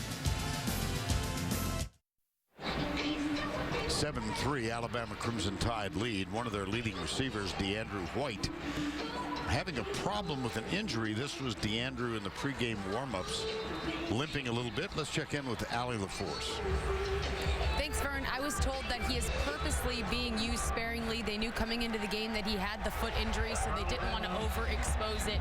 There has not been an additional injury. They are simply choosing to use him at specific times to keep the injury from getting any worse. As a decoy in this game. Interesting call here. You don't want a catastrophic play if you're Alabama. Do they run it and force the last time out? Or do they go to their big number 9 and try to get a play? And DeAndrew White is on the field in the slot. Yeah, they run it. Oh. Isaac Gross cut through. Yeah, Isaac Gross was all over the field when you, in the 2012 game, he had a big game, and he's had in the backfield 2 big plays, and this time, that's almost a busted assignment that time by Ryan Kelly. Was going to pass off Gross, and by the time he turned around, it was too late. And Ole Miss uses its final timeout, stops the clock with 63 seconds to go, and they should get this in pretty good field position.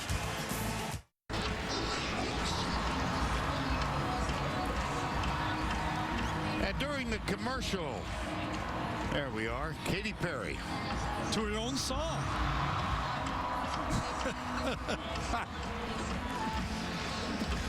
Of course, you recognize the song. Go ahead, Vern. You have it. Oh, of course. Firework. Of course. Yes. Is that on your workout? Yeah, it's on my podcast. Yeah, on my iPod. Whatever it is. It's good. Close enough. Yeah, this punt situation. Remember, the last one was great, but I said he's a little slow. They're going for the return. Oh, another great one. Oh, brother. Wow. Well, that's basically the end of the half right there. J.K. Scott. Well, his previous best was 62. Put that one in the books as 65 yards with no return. Yeah, now it's going to be very dangerous. Remember, as much as Bo may bristle at the good Bo, bad Bo, Hugh Freeze, his play callers, heard it too and probably seen it. I'd be very surprised if he allows Bo to make a mistake here at the end of the half. Remember, one last thing, Alabama, looking up there with those 3 yellows, has all 3 timeouts, so they could force one more punt here. 51 seconds remaining. Yep. Keep it conservative. Whoa, fumble. Oh my gosh. How about that? Cyrus Jones on one hop. Touchdown, Alabama. My goodness. I thought at the beginning of that, he almost got a face mask on the play. I really did. I thought Cyrus Jones hit the face mask and almost kind of lost the concentration. Let's see it right here. Oh, yes. He did turn his head a bit, lost concentration that time by Mathers, and a catastrophic play. And the crowd just saw the replay right there. Yes, that could have been called and should have been called. It certainly appeared. You know, we said catastrophic mistake by Alabama. Right. Catastrophic mistake by Ole Miss. It was a catastrophic mistake by the official. It certainly appeared to be a face mask. Cyrus Jones on Mathers. There was no flag. And then a fortunate bounce of the ball right up into the arms of Cyrus Jones. And like that, it's 14-3.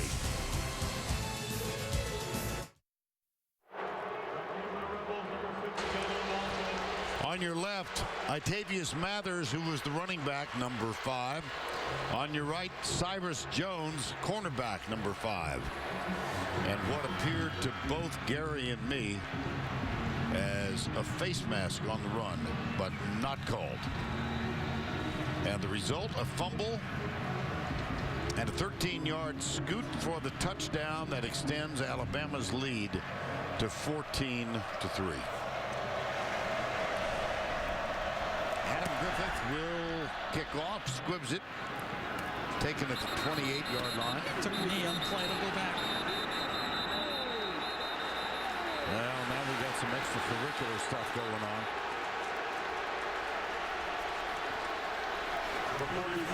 Nothing's going to happen there. That last play, so devastating for Ole Miss. Great play by Cyrus Jones.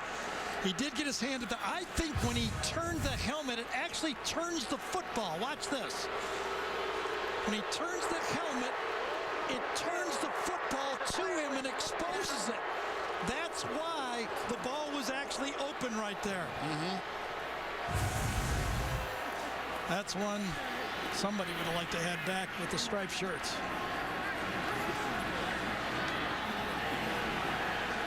They're still watching it on the big screen here. Yeah. It's not as festive as it was an hour ago, is it? Not at all.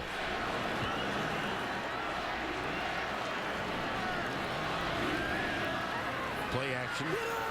Wallace dropped. Jalen Walton dropped that one. Could have been a first down, and he could have cleared the clock. Well, let's talk about Ole Miss right now as the officials looking right at it. Doesn't make the call. Vern, remember you opened up me saying that Ole Miss was said we're ready to compete. Right. Not win, compete. Well, part of competing is fighting through adversity. We're going to see how tough they are mentally now in this football game. There's a lot of time left. They've got a bad call against them. Now we'll see what they're made of. Hugh Freeze, 45 years of age, was the head coach at Arkansas State. Search committee, 2 people. Most importantly, Archie Manning was put in charge of selecting the new head coach at Ole Miss, and they chose Freeze, and they chose well.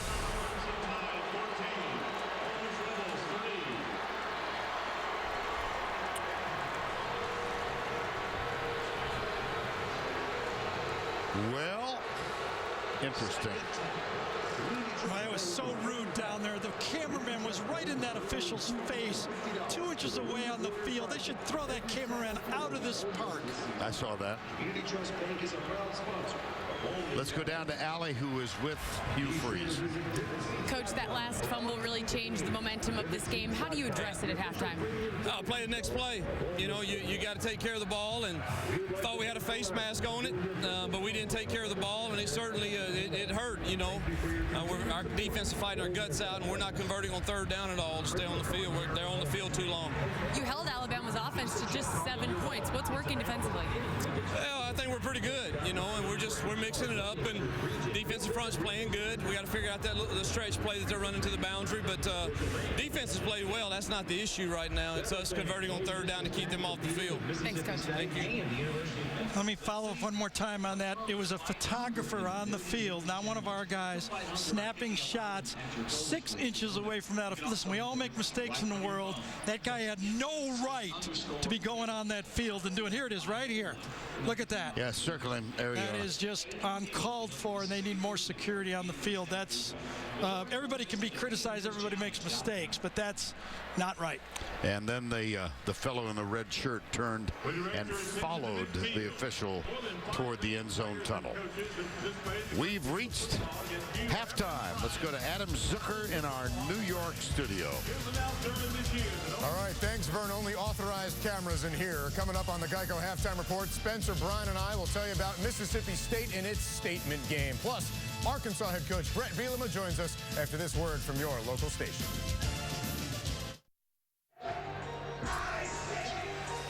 We welcome you back to Oxford, Mississippi, Vaught-Hemingway Stadium on the campus at Ole Miss. Now let's go inside the headset powered by AT&T, the official sponsor of the SEC. Here's Allie LaForce. Thanks, Vern. I got a chance to talk to Nick Saban heading out of halftime. He said the big thing is we have to execute better offensively. We have drop balls. We had penalties. We're shooting ourselves in the foot. I asked him for an update on Kenyon Drake after we saw him suffer that gruesome injury. He said he's definitely out, but I have not gotten any further information onto the specifics of the injury. Now, when you do type in Kenyon Drake's name on Twitter, there have been several former athletes reaching out, showing support. One of them is former Redskins quarterback Joe Theismann, who suffered a similar gruesome injury 30 years ago. Others to reach out are former Alabama players Mark Ingram and Greg McElroy. Those are few of many who are showing their support for Drake. right, Allie, thank you. If you'll recall, Ole Miss won the toss. To open the game, they took the ball. So Alabama will receive it now. Gary Wunderlich will kick it deep. Christian Jones is one of those back to return the kick. That's a good one. Through the end zone, out the other end. Vern Lundquist, Gary Danielson, Allie LaForce. Certain resilience on the part of Alabama, but Ole Miss got a tough break. How did they get back? Yeah, Alabama's Alabama. You know what they're going to do. Ole Miss has got to just overlook it. They got a bad break. It's happened before in sports. It happened today. Listen, they need offense. 2 years ago, they got 218 yards. Last year against Alabama, 205. First half, 105 yards. I mean, what are you going to expect, a turnover or something? You got to produce some offense, or it's going to be hard to beat Alabama. We talked about quarterbacks playing at a very high level to beat Alabama. You know, Bo's done all right. He hasn't been asked to do a lot, but not enough offense to beat a good football team. In the meantime, their defense opens on the field. This one's caught by O.J. Howard, the tight end, his second catch of the game. I mean, not only that, but, you know, they had other opportunities. They had a dropped interception. They had an interception in plus territory. They missed a, you know, there's just opportunities to put a good team in trouble, and they haven't done it. Cooper. Yeah, see what I'm talking about? These defensive backs and linebackers for Ole Miss, they're so quick and so tough to block. Trey Elston, look how quick that is coming up there. Is that Hilton, number 28 that time? They are just so quick, and Elston finishes it off. Yep. That's 5 catches for Cooper, but a very modest yardage figure, only 23. Well, remember last time they ran right, and it was stuffed. Let's see which way they go this time. Quarterback keeper. Well, let's see where the spot is. Well, if he touches the line because it was a touchback, it's a first down. Yep.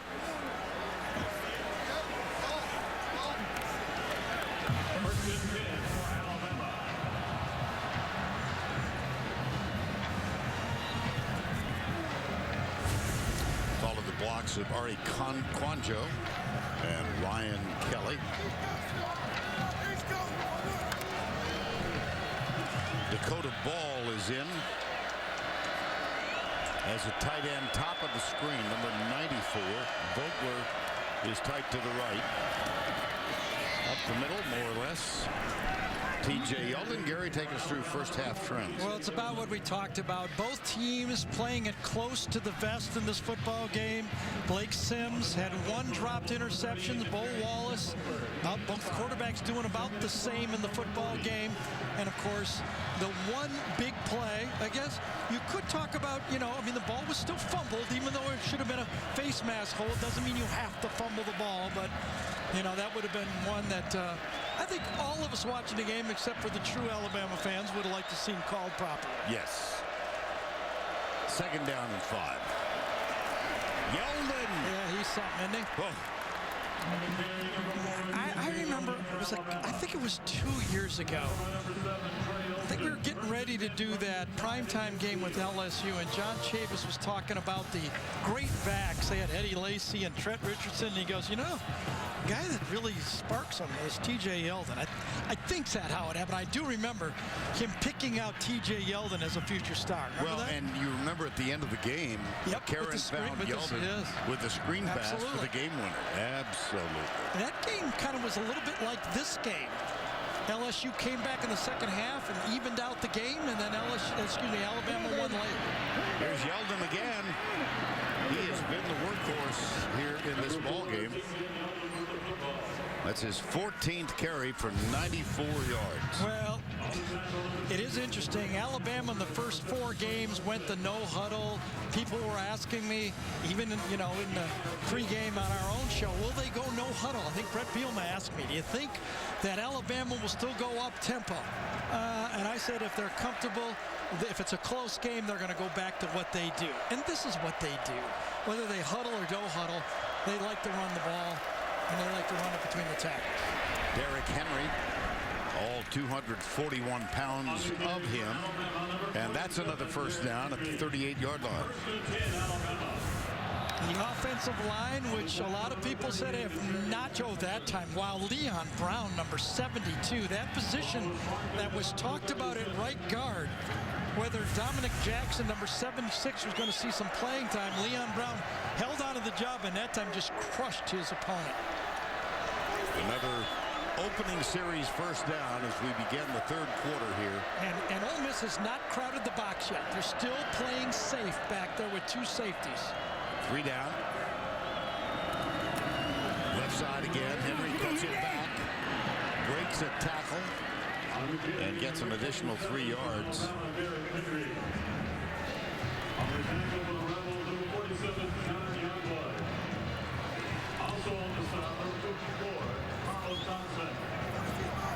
Second down, 5.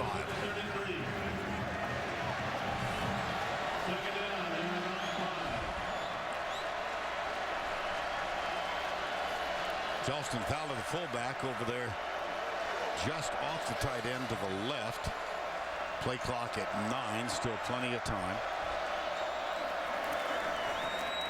Sims goes left, diving try, incomplete. Sims' pass is incomplete, intended on the play for number 45, Charleston Fowler. They're down and... Well, if you look at the strategy so far in this game, I mean, it's either run left and cut back, or a little bit of run right. Well, this is a stop, a must stop for this Ole Miss defense. It'll be over a 50-yard field goal from here. The defense has to get them back in the football game, and this crowd isn't in the game yet either. No, you're right. Third down, 5. Blitz. Sims caught. First down. Amari Cooper. This might have been the first pass play ever put in football. Vern, you did this one. I did. Go down and button hook. Remember the button hook? And the ball was thrown perfectly. Go past 1 yard. And again, that's Chris Carter right there. And I know he schooled him, but that's exactly how Chris Carter used to do it. Go a half yard past the post, throw it anywhere in there, and he'll catch it for a first down. Just a footnote, I remember when Walter Camp called that. That's the button hook. First down and 10. Sims. Hey, not a good idea. Not a good idea. Whoa. Sir Darius Bryant was the first one there, number 14. And then Cody Pruitt wrapped it up. Yeah, this defense is still fast, still aggressive, and they make up space. You cannot do that, reverse your field against this defense. They're as good as there is closing up that empty space. Yeldon leaves the field. Cooper goes top of the screen. Derrick Henry is on as the running back. It's the 12th play of the drive, and DeAndrew White is back on the field. Sims with a lot of time, but good coverage. Lets it go. O.J. Howard can't hang on. I don't know if it was broken up or not, but he's already got one drop in the game, and I'm sure that's the drop that Nick Saban was referring to when he talked to Allie at halftime. And now you got to just have to believe that Lane Kiffin's calling a play here for a field goal. Third down passing. Excuse me. Nope, you got it right there, Vern. Look at Sims' numbers for the year. They've been gaudy. And he's had one drop for a first down in this game. Yes. Remember, it'd be 47 yards from here. Cooper, top of the screen. He tried that screen pass and was covered. Out of bounds. That may have taken him out of field goal range. They tried that same middle screen pass that time, and it was defended very well by Ole Miss. That's 2 plays he just said. 2 plays, you cost me a field goal. If it's not there, throw it away.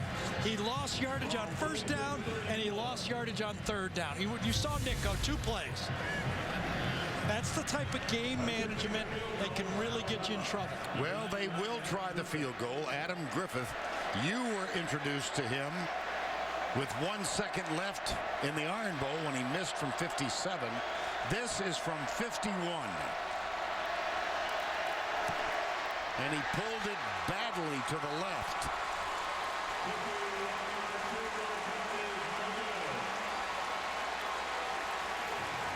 Now it's time for Ole Miss to make a run at this.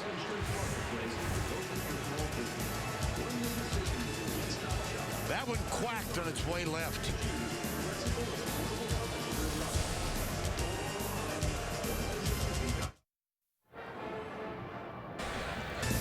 Now this reminds me of the old show, You Be the Judge. We got a doubleheader next Saturday afternoon. There you go. We'll be at we'll be at one of these places, but selections not yet made. The features: Alabama at Arkansas, Auburn at Mississippi State, LSU at Florida, Georgia at Missouri, or Ole Miss at Texas A&M. I don't think we're going to be at Texas A&M. You don't? No. I'm going to eliminate one just because I can. First and 10, Ole Miss. Because you I know have no power, but I don't think we're going to be there. That's but my prediction. You know people. Yeah. Wallace being chased. Xavier Dixon chased him out of bounds. How solid. I mean, Alabama has they've had that one mistake on the motion. Remember when Bo missed the guy, I think it was Core over the middle on that one, Cody Core, number 88. Otherwise, they have not had a missed assignment, an obvious missed assignment in the game. Second down 12, loss of 2 for Bo Wallace. Deep. Got him! Evan Ingram, the tight end.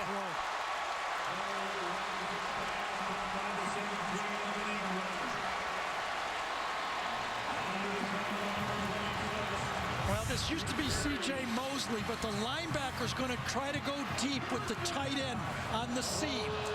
And this time, it's not handled as well by Trey DePriest. That is a tough position to play. They ask a lot of that middle linebacker in this Alabama defense, and DePriest was not up for it on that one. A perfect throw there.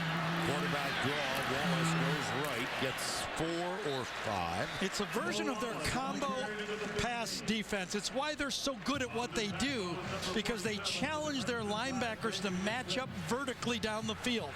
And on that one, Trey DePriest did not handle it. And as a result, in part of that, because Bo Wallace found Ingram for a gain of 50 at 2nd and 7. There we go. Laquan Treadwell, touchdown, Ole Miss.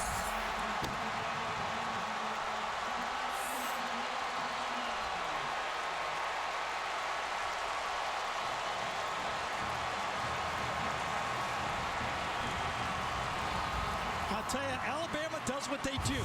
They challenge their corners. True freshman Tony Brown, one-on-one.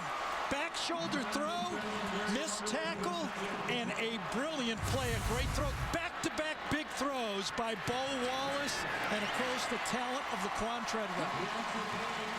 Extra point is up and good by Wonderlic. Think about this. Alabama just had the ball for 6.5 minutes, 14 plays. They come out of it with zilch. Yep. Ole Miss has the ball for 4 plays. They come out with 7. Treadwell from Wallace. And it's 14-10 Alabama.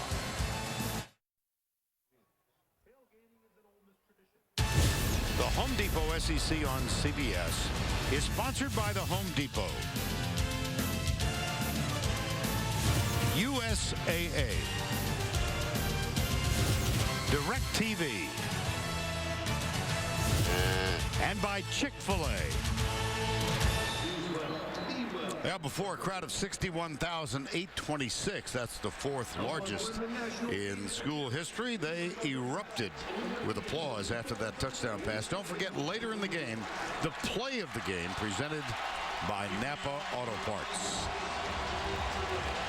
Now the crowd's into it. I don't blame them.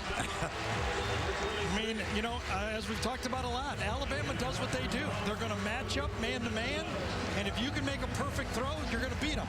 And on that one, a brilliant football player, Treadwell, beat a young football player. It was a great throw, and they out-executed at Alabama on back-to-back passing plays.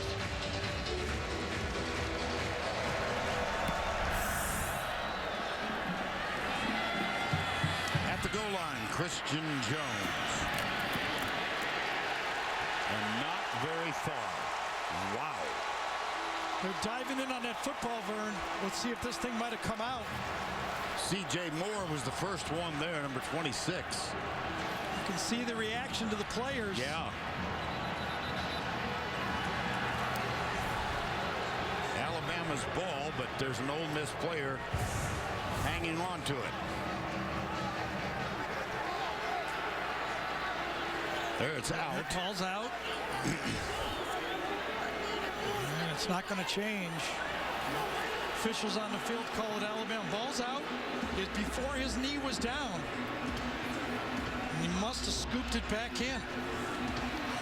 Because I know an Ole Miss player came out of it with the football. Yes, he did. Right now, Hugh Freeze is asking it whether it's reviewable or not.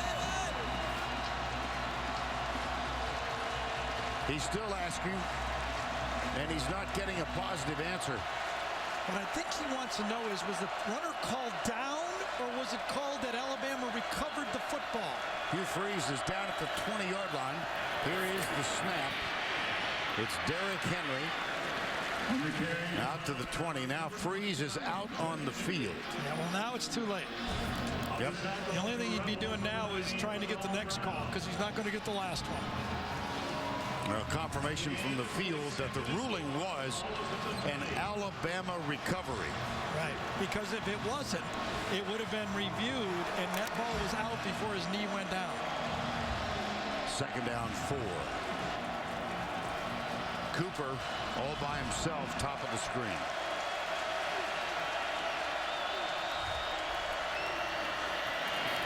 Up the middle. Pressed that hole so well. He trusted it. As you look at the second half, just look back in this full game. Vern talked about the drives that have happened in this football game for Alabama. They've had a missed field goal with 14 plays and a missed field goal with 9 plays. 23 plays of their offense. No points. Unfortunately, plays don't count. Scores count. Yep. First down 10. A lot of help on Cooper. Always help. They have a sign on the field, does Ole Miss, whether Cooper's in the game or not.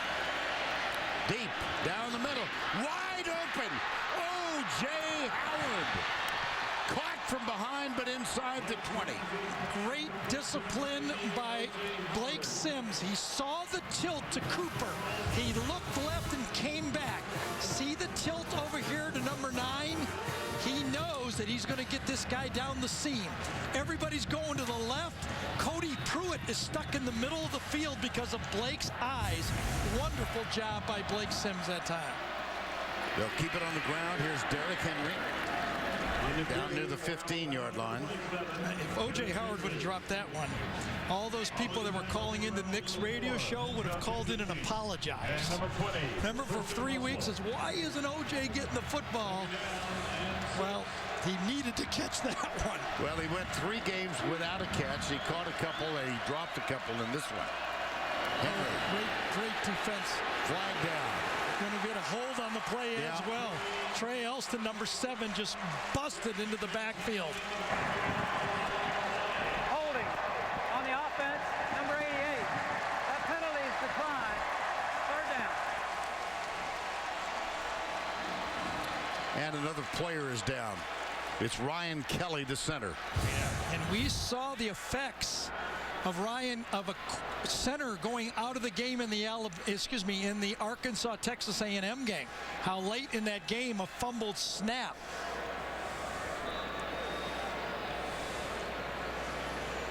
Kelly, the young man from suburban Cincinnati, senior on this offensive line.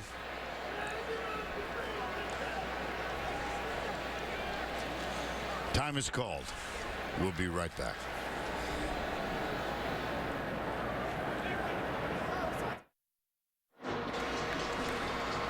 Ryan Kelly walks off without assistance, but headed immediately to the locker room. And so the backup center, Bradley Bozeman, a redshirt freshman, number 75, out of Roanoke, Virginia, is on the field. Third down and 15. Just get the feeling that Alabama's calling plays again, worrying about their kicker. Nick's probably turning around and is going, when is this going to stop? I've been doing this for 2 years. Nope, that was illegal procedure. Yeah, right tackle moved. Yep. False start on the offense. Number 72. 5-yard penalty. Make it the guard, Leon Brown. Well, you know, Alabama had done a good job of staying away from the negative plays in this game. But in the last 2 drives, 2 negative plays by Blake Sims, another negative play right there on the one they declined the holding, and now a penalty. Continuing to make the field goal tougher and tougher. 3rd and 20.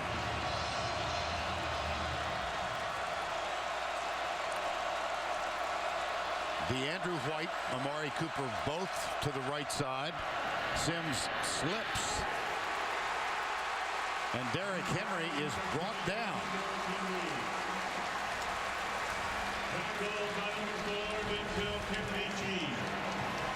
They're going to bring Adam Griffith on, young man whom we have told you grew up in Poland. Yep, there we go. There's the first miss.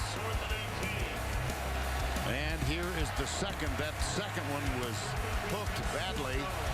This from 44. Yeah, there was 46 and 51. I bet his heart is beating now.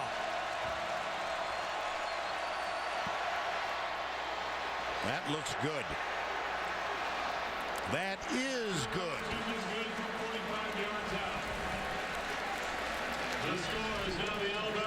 Yeah, I agree with you.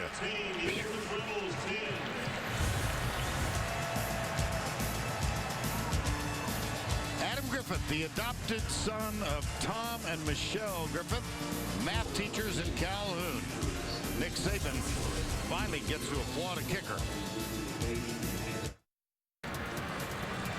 All right, Adam, thank you. 17-10 here. Next Saturday is Super Social Saturday. All day on CBS Sports. Follow ATCBS Sports on Twitter, Facebook, and Instagram to learn how you can participate. I knew I'd screw that up. It's at CBS Sports. I got no help for you. You know, I'm a big Twitter guy. You know Exactly. that. But that's only when I'm not busy on Facebook or Instagram. Well, someone's going to be busy with this Ole Miss offense right now because they show that they're willing to throw the ball, and Bo Wallace is coming out of his shell here. Mark Dodson. Not much. Mark Dodson on the return to the 20-yard line. And Bo Wallace for the day. Long gain 50 yards. He found his tight end, Evan Ingram. First half, 8 of 16. The last drive, 2 of 2. He had 2 perfect throws.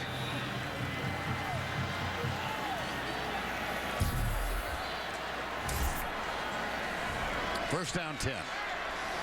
Ole Miss trailing by 7.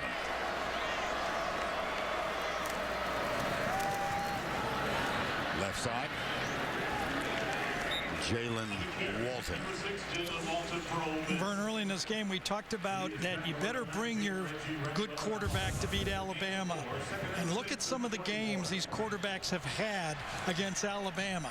Tebow, Newton, Manziel, Nick Marshall, Trevor Knight in the bowl game last year. They have brought their A game to beat this defense. Late handoff up the middle it goes. Jalen Walton. You got to be balanced. These teams of all, except for Trevor, have all run the ball more than they've thrown the ball in these SEC games. Surprisingly, even Johnny Manziel and A&M, when they beat him in 2012, threw the ball significantly more than they passed the ball, but they passed the ball effectively. That's the key. Remember Cam Newton's second half of that game? Remember Steven Garcia? And, of course, the fourth quarter of Tim Tebow. And so here's the challenge for Bo Wallace. Called play. Yes, it was. Slides down in front of Nick Perry. Aaron Morris got the key block then. Number 72, the left guard. Yep. Oh, did he ever. Yep.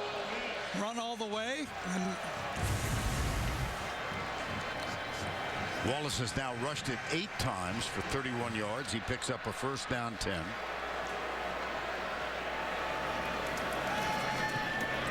Ooh. Was that tipped? I believe it was. I think Trey DePriest got his hand on it. You know, there were rumors a year ago in Tuscaloosa that Alabama had a handle on the hand signals coming from the Ole Miss team. In this game, they're using 4 signs and they're using 5 signs and 3 different people signaling in the plays. I think they're safe. I favor the trumpet. Same play. Treadwell, Laquan Treadwell, one of the stellar recruits 2 years ago. There were 4 starters off that class of 2013 that have really contributed significantly to Ole Miss. 3rd down 1. Trailing by 7. They got the big quarterback in, don't they? Jeremy Liggins, the tight end, is the Wildcat. He'll keep it. 6'3", 296 pounds. That's his 11th carry of the year. Yeah, with the expanded training table, I'm saying he's over 300 since they've been able to spend more money this year.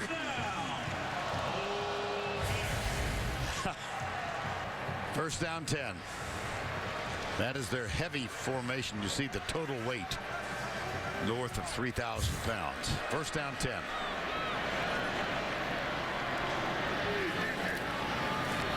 Again, looks designed. Boy, Ragland that time. Reggie Ragland read that one and blew it up. He stopped immediately by number 19, Reggie Ragland. Coming from the left side of your screen. I don't even know if it was called a run blitz, but he got there that time before the quarterback even had a chance to get started. Another negative play in this football game, that time by Alabama. That is the 8th tackle for loss in the ball game.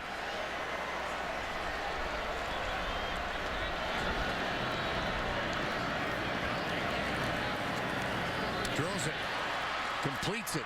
Vince Sanders. So this will be the 3rd time in this drive that Ole Miss will need to convert a 3rd down play. On the tackle, number 2, Tony Brown. Beginning inside Alabama territory. 3rd down 4. Could be the final play of the 3rd quarter. They load them up. They've got 3 wideouts to the left side, 1 to the right. See, again, not the use of tempo, only to freeze Alabama and make the call on the sideline. They just felt that they got scouting themselves too many negative plays going fast. That one's tipped as well. It'll be 4th and 4. Twice they tried to establish what the defense was. And on the 3rd one, it was batted away by Jarrin Reed, number 90. And so 4th down. Reed looked huge there, didn't he? Junior college transfer. And again, as a group, the coaches I've talked to feel that this Alabama front 4 is a better pass rushing unit than they've seen in a while. Rugby style punt. Fair catch called and taken at the 11-yard line. That's Christian Jones, number 22. 36-yard punt, very effective. And that is the end of the 3rd quarter. Our score is 17-10. We'll return to Oxford right after this word from your local station.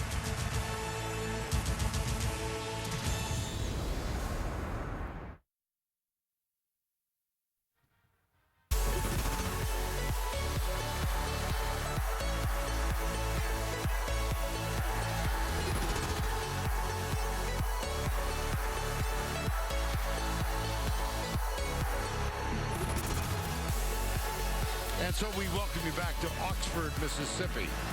Watt Hemingway Stadium on the campus of Ole Miss. 4th quarter, Vern Lundquist, Gary Danielson, Allie LaForce, and our entire crew enjoying our visit to Oxford. We don't get here all that often, but they have given us a wonderful afternoon, wonderful experience. 17-10, 1st down 10. Alabama with a 1st down at their own 11-yard line. Play action. Sims goes back. Looks deep right side. And that one is going to be incomplete.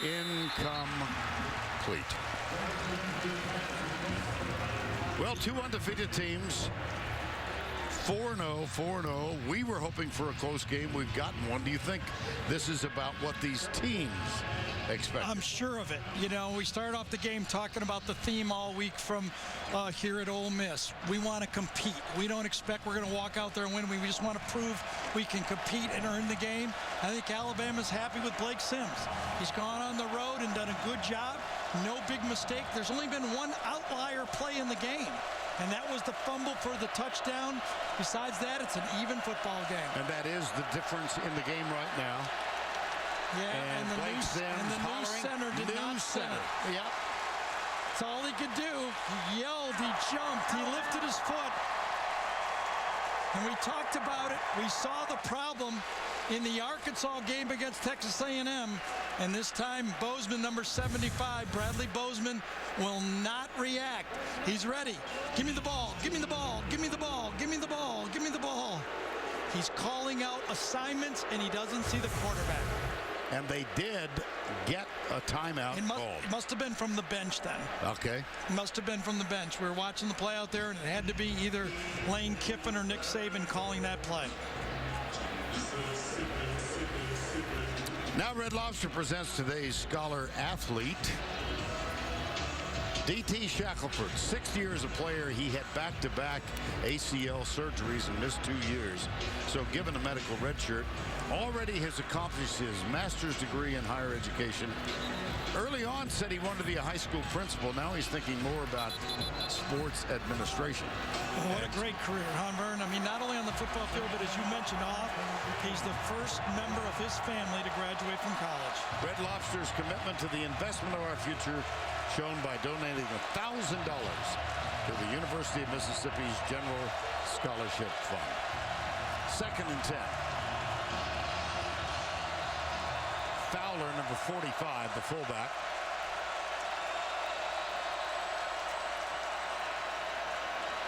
Sims deep right side, wide open is Cooper. That is the first big play from the star receiver from the other team. Treadwell's made a few. This time, even though it's tilted coverage to Cooper, they decided to go to Cooper. What the heck?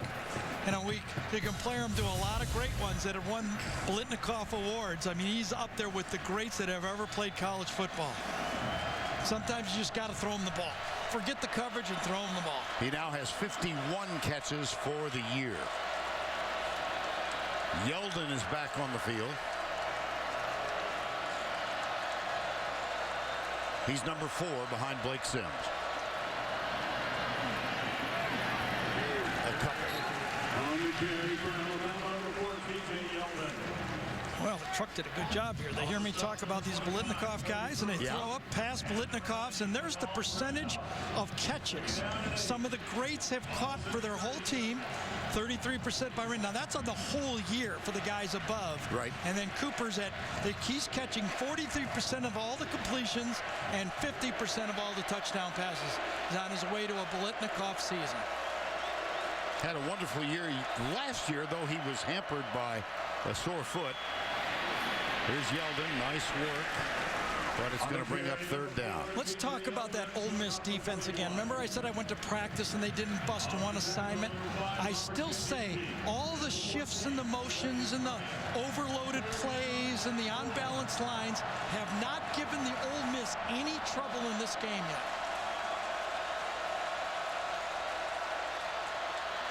Sims, that one's caught, and that should be enough for a 1st down. Yeah, that was a great catch because he had to go behind that time and reach back and catch it. And he knew he was going to get hit. Watch the ability to catch the ball and take the hit at the same time. Because he got labeled that time. I think it was Shackelford, wasn't it, that got him? Well, 38? Mike Hilton. Oh, was it Hilton? 28. Okay. Yeah. But it is enough to move the chain, and it is the 8th catch for Amari Cooper in this ball game. And that was an inaccurate throw that time, and Cooper bailed him out. 1st and 10, Alabama leads by 7. One wide receiver almost sends 3 Ole Miss defenders out with him. And Yeldon tests left guard, left tackle. Cody Pruitt made the stop. Free safety. See, here's where, you know how they do the box for the spread teams? Well, this is what you got to see if you're an Alabama play caller. One receiver, you had 1, 2, let's call this 2.5 guys out there, okay? That's a box that is comfortable for Alabama to run the ball against, and they should be successful against that box. Yeldon has just gotten his 13th 100-yard plus game. He's at 106. Same look again. Look. 2 guys on Cooper.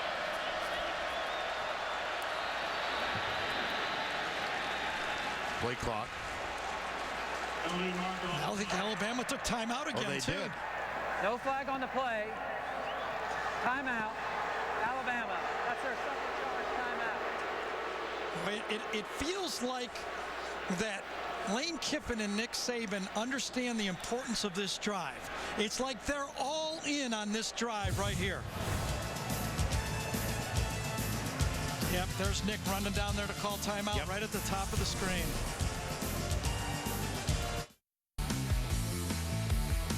And now it's time for our Geico game recap. Not much scoring in the ball game so far. The first field goal of the game. Wunderlich from 46 yards out. Ole Miss with a 3-0 edge. Finally, a 60-plus yard after the injury to Kenyon Drake, who left with what appeared to be a very serious leg injury. And then here was Blake Sims at the end of a lengthy drive. Play action, rolled out to his left, strolled in, and Alabama had a 7-3 lead. This the key play in the game. Mathers running right, may or may not have been a necktie. We thought it was face mask call, but the touchdown held. And Bo Wallace found Laquan Treadwell, 14-10, and then a moment ago, Adam Griffith from 44 yards out. And that's where we stand at 17-10, Crimson Tide. And halftime, one of the great players from the 80s here, Wesley Walls, on the right side, received his Hall of Fame plaque from Archie Manning. At his wife at the side, he'll receive the official tribute at the National Football Foundation dinner in New York City in early December.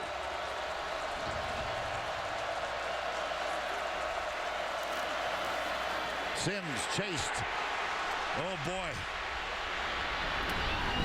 That one's incomplete, but they could have had a huge loss. That's what I was going to say. Even though it's incomplete, it's like a 20-yard gain. Yeah. Because he got away from the safety blitz that time, coming right off the edge. Number 12, Tony Connor, I think it was. It was. Timed it perfectly. When Blake turned around on the bootleg, he was right there.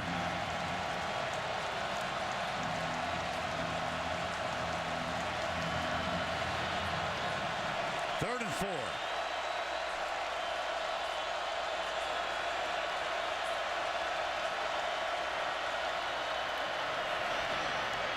Oh. Second of the day. D.T. Shackelford. Yep.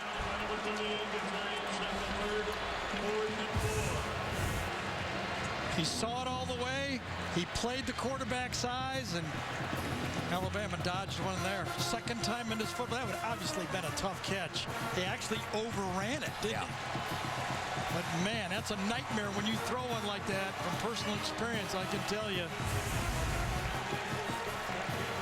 Markel Pack will be back for Ole Miss. J.K. Scott will do the punting chores for the Crimson Tide. And this needs to be careful not to jump off sides. It would be a first down. Another beauty. Yes, it is. Too nice arm. Too beautiful. By a yard.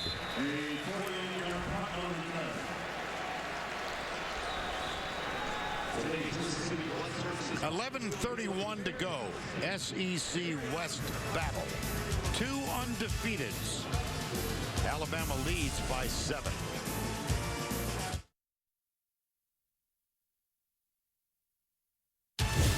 The Home Depot SEC on CBS is sponsored by Hyundai. Sonic. LG G3. And by Michelob Ultra. Well, some 3 hours ago, we referred to this as a pivotal weekend in the SEC West. Mississippi State already a big winner over Texas A&M. Alabama leading Ole Miss by 7 here. And later tonight, LSU at Auburn. 3 huge games. And, you know, even whoever wins this football game or loses this football game, there's still plenty of games in front of them. I mean, there's a lot going to happen in this league. One win and one loss doesn't get you in or out of it. First down 10 at the 20. Wallace with time, left side. Ooh, Cyrus Jones, Laquan Treadwell battling. Another back shoulder throw. When they see bump and run to the outside, they challenge him. What a nice play by Jones. He's had one pass interference, one no-call fumble touchdown, and a nice pass deflection right there. Made the box score, didn't he? Yep. He sure did. Second down and 10. You know, Ole Miss has only had 45 plays in this football game. Alabama 66. They need to make a couple first downs here. They have only 4 in this half. And here's Wallace. He won't get it on this play. That's Trey DePriest, number 33, first man there. Right now, we talked about how they've had trouble running the ball the last 2 times. I mean, they're, what, 59, 60 yards again in this football game? They have not been able to find a consistent running game against Alabama for the 3rd consecutive game. Wallace on 3rd down. He is the leading rusher, by the way, for Ole Miss with 31 yards. 3rd and 8.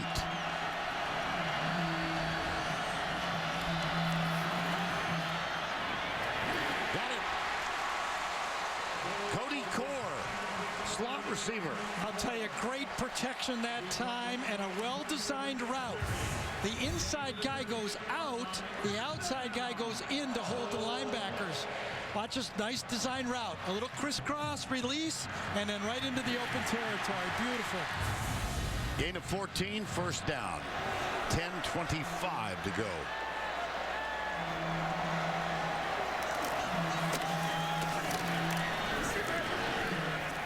Jalen Walton. Now let's go back to the studio for this Ford update. Well, Vern, it is a week full of ranked teams going down. We didn't think it would be number 16 Wisconsin, but Northwestern has intercepted the Badgers 3 times. This one clutch by Godwin Igwebuike. And the Wildcats have a 20-7 lead. They could become a factor in the Big Ten West, Vern. Yes, indeed, Adam. Here's Wallace. Pumps, driven out of bounds. And Adam, a quick update from Division III. Oh, here we go. Final score, Texas Lutheran 54. Howard Payne 27. You know, instead of you giving money, they should give money to you. Well, working on that. The Bulldogs are 5-0. Here we go. Well, it's another 3rd down. Alabama had 3 of them on the last drive, converted the first 2. This is the 3rd time Ole Miss will have one of these in this drive. 3rd down 9. 5 wides, 3 to the left, 2 to the right. Across the middle, caught. Markel Pack, number 11. Ryan Anderson got to the quarterback, but it's still a gain of 18. Well, it was a great throw. I mean, this in pressure in Bo Wallace's face when he lets this one go. He gets hit by Ryan Anderson. I believe it was number 7 up front. But that reminded me of a throw that was made by Steven Garcia a few years ago when he engineered that upset at home when he was, I think, 20 for 24 or something like that. A gutsy throw by Bo Wallace right there. Jordan Wilkins, number 22, with this carry.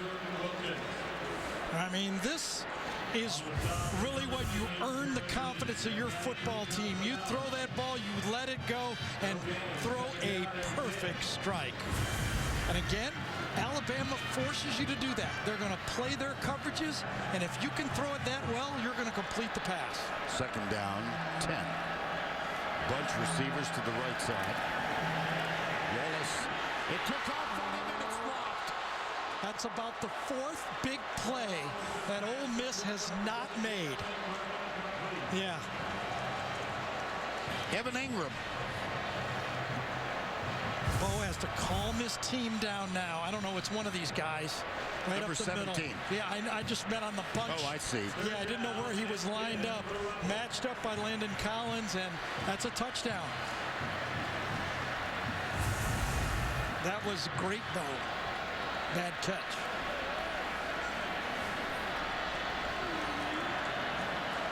Third and 10.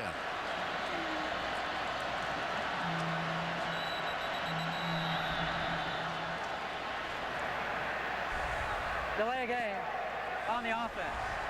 A 5-yard penalty. 3rd down. Well, Wallace just said there's no way. We took our normal time. Something had to happen to the play clock right there. There's no way, you know, and actually it caught the Ole Miss coaches flat-footed too. They didn't sense it being too long either.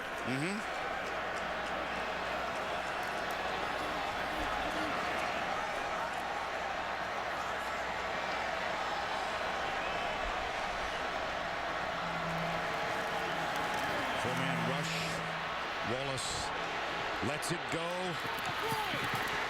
Oh, what a play by Tony Brown. Intended for Treadwell, and the true freshman knocked it away. When Bo Wallace scrambled out, Laquan Treadwell broke off his route down the sideline, and Tony Brown reacts, turns around, and makes the athletic play. Treadwell does a good job realizing what's going to happen. He's open, puts his hand up, and watch Brown go, look for the ball, and make the play. Will Gleason on to punt on 4th. Christian Jones. That's going to be Out of real bounds deep. at the 1.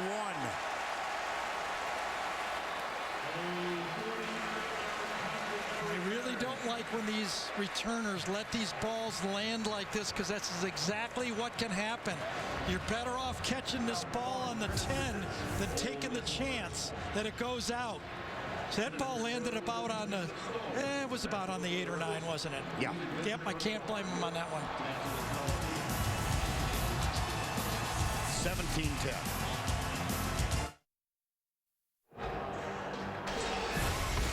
Well, for Ole Miss, in many ways, it's a case of what might have been. It sure is. Just chances to win and upset a good football team. Opportunity to get an interception. Finish off the half 7-3. Critical mistake makes it 14-3. Chance to make an interception. That would have been a tough one. Nice play, but that's 2, and then here's a touchdown. That's a touchdown drop. The last one, just as bad as the drop fumble right there, because that's 7 points. Now you got to watch 2 things. Bradley Bozeman, the redshirt freshman, number 75 at center, backed up. And the play calling down here, you got to get off your own end zone. Will they throw the ball? Those short little boots. I don't know why, but this flashed just a moment ago. A.J. McCarron, Amari Cooper, 99 yards in the Iron Bowl. So Saban, that was A.J. McCarron, though. Yep, they'll keep it on the ground and pick up 1. You remember that? It's almost forgotten in the Iron Bowl a year ago. Early in the 4th quarter in a tie game. Oh, sure. There's McCarron deep in the end zone. Amari Cooper. But that 99-yarder all but forgotten in the final moments. And the end result in which Auburn won. How about this? That's what I thought we'd get right there. And Bad Fowler, throw. yep. Bad throw. Pulled the string that one time for Blake Sims. Didn't get his feet set. Had the fullback open. He felt the end zone. Look at his feet going backwards. He's jumping back as he throws the ball. If he delivers that, it'll be at least 3rd and a yard or 2. And of course, right behind the Alabama huddle, the Ole Miss student section. 3rd down and 9. Back up center. Alabama has not turned it over today. Yeldon. Ooh, let's see what kind of spot he gets. Yeah, I think it's going to be, boy, you know, he made his last fake. It's going to be short. Yep. If he'd have just gone straight, I mean, it's easy to second guess this one, but he saw one more break, and that to his left, if he'd have just plowed up and taken it, see that last cut he might have been able to get across that line. Well blocked play, well run play, and Ole Miss gets out of there, stopping him with a 3-and-out. J.K. Scott is on the punt. He has one of 65 yards earlier in this ball game. Markel Pack is near midfield for Ole Miss. Delay a game. Delay a game.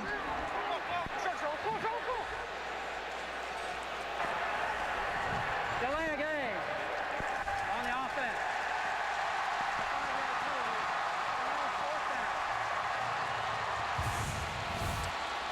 Well, they saved it, Alabama's coaches, twice before, but not this time.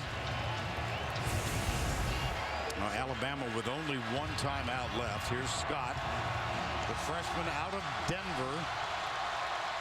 Backs up, makes sure that his right heel is, well, inside the end zone.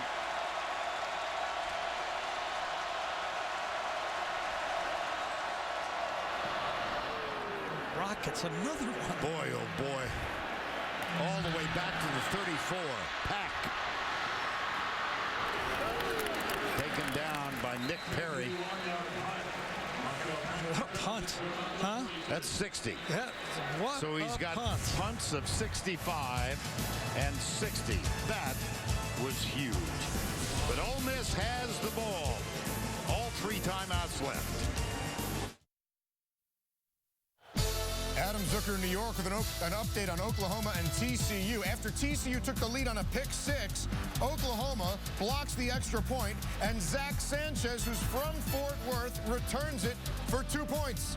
But the Sooners still trail TCU 37-33 early fourth quarter. Vern and Gary, back to you. All right, Adam, thank you. And the score here, 17-10. Alabama has won the last 10 between these two. And a note here, Alabama ranked number 1 in the coaches poll. Ole Miss has never defeated a top-ranked team. But before that, they've got to tie this one. Yes, you know, it seemed to have given Alabama a little problem. Let's see if they go to it. Those bunch formations, the last time they had the ball, they were putting 3, sometimes 4 players together, and it seemed to cause Alabama problems. Handed off with 3 or 4, Jalen Walton. That was a good run. Number 6, absolutely.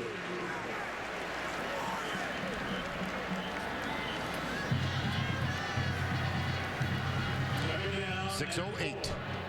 Alabama 1 timeout remaining. Ole Miss all 3. Under 6.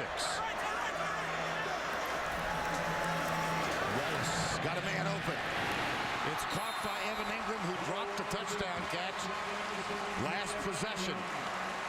Yeah, got a great matchup that time. Well-designed plays. Got the tight end on the linebacker. Bo Wallace knows it right from the snap. Picks on the likely player and puts it right there, and it's caught. Gain of 16, first down at the 34. Here's the 3 receivers together again. That seems to be giving Alabama some problems over here. 3 by 1. Starts defensively for Alabama. He's got it wide open. Touchdown, Dick Sanders.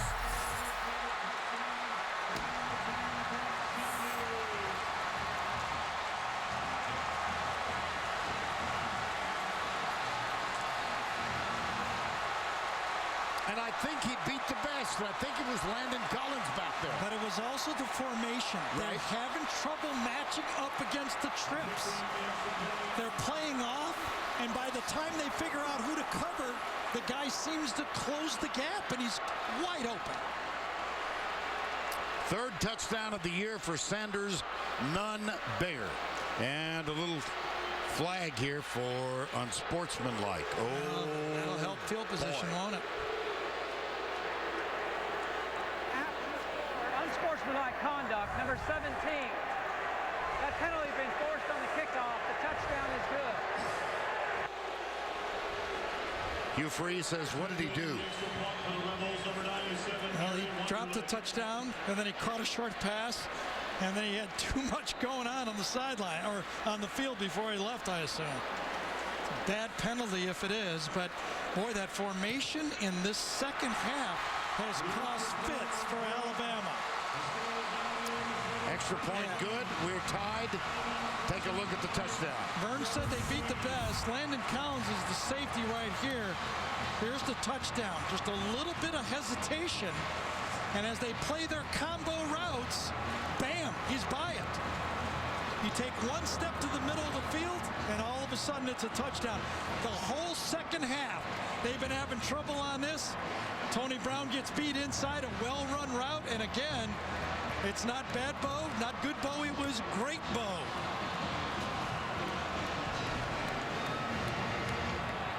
And Great Bo reacts to this one. And you know, we talked about how they would handle adversity in this game. We said in the open, they just wanted to show that they could compete. They caught a tough break at the end of the half, and they have finished this football game. No matter how it ends up, they finished the game. Well, let's see what the celebration penalty is. Yeah, that's not allowed. Can't take your helmet off.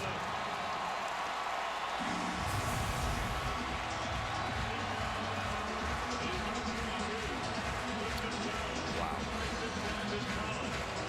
5:29 to go. Notched at 17. Two undefeated teams. Just as a footnote, the last time Ole Miss was 5-0, 1962. They finished undefeated that year. Christian Jones. Ball's out. Ole Miss appears to have it.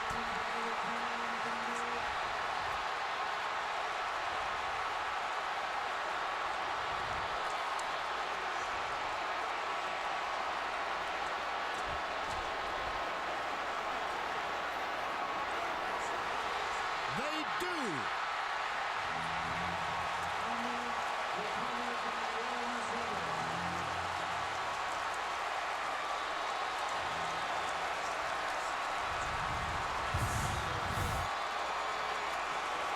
Because number 11 makes the tackle on the play. Channing Ward. And then coming back, I think it was Kalen Moore that got the recovery on the Yes, play. that's it. Wow. Number 11 and number 8.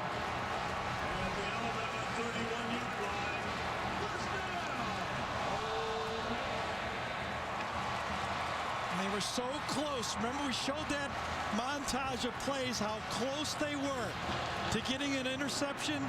And finally, the big play breaks Ole Miss's way.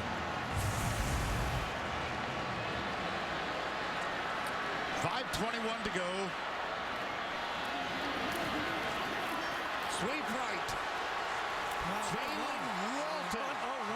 Heck of an effort. Jalen Walton can't be 200 pounds. And he just ran through tackles right there. The emotions of this football game had been earned back by Ole Miss. Play by play in the second half. Second down and 1. And a reminder that Alabama earlier used 2 timeouts to avoid delay of game calls. Wallace. Another back shoulder. Laquan Treadwell.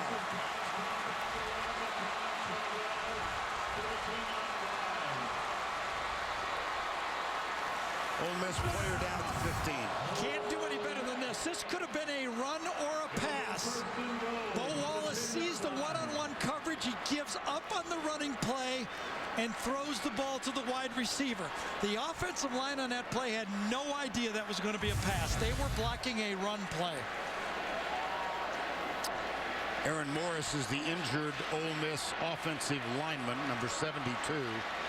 That was Tony Brown, the true freshman, number 2, victimized on that last play.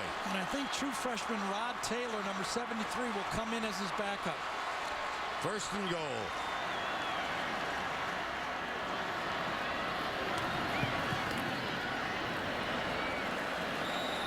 Walton.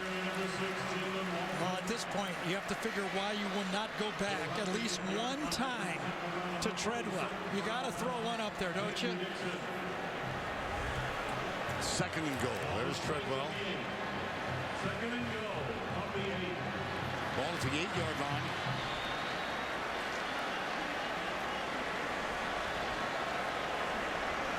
Late add to the offensive line. Treadwell tight to the left. 10 seconds on the play clock. They got the heavy quarterback in the game. They do. Will he throw one? Jeremy Liggins, he'll run. He will not throw. Boy, that was a big gamble.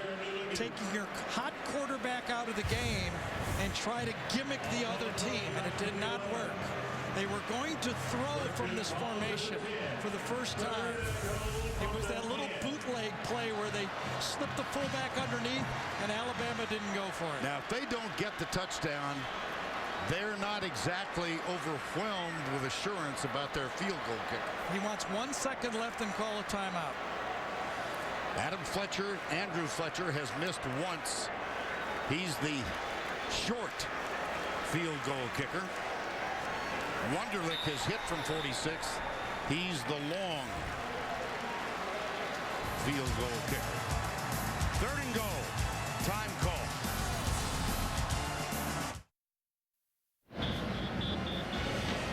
This one tied at 17 under 3 to go. And a reminder, stay tuned for the Dodge postgame show on CBS Sports when this one is in the books. 2:59 to go.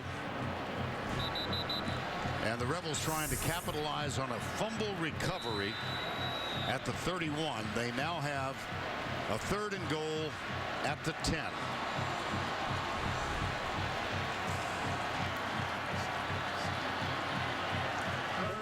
Sanders breaks to the left. Treadwell near side, late defensive ads for Alabama. There's the snap. Wallace into the end zone. Got him. Touchdown, Jalen Walton.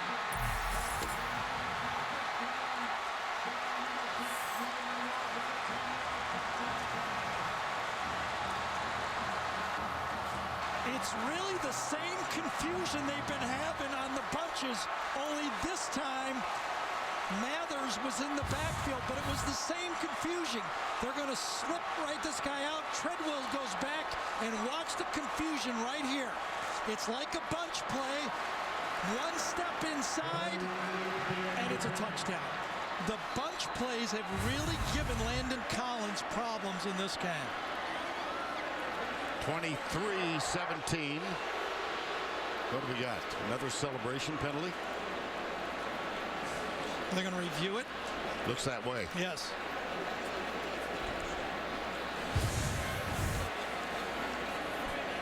Let's see if he had it.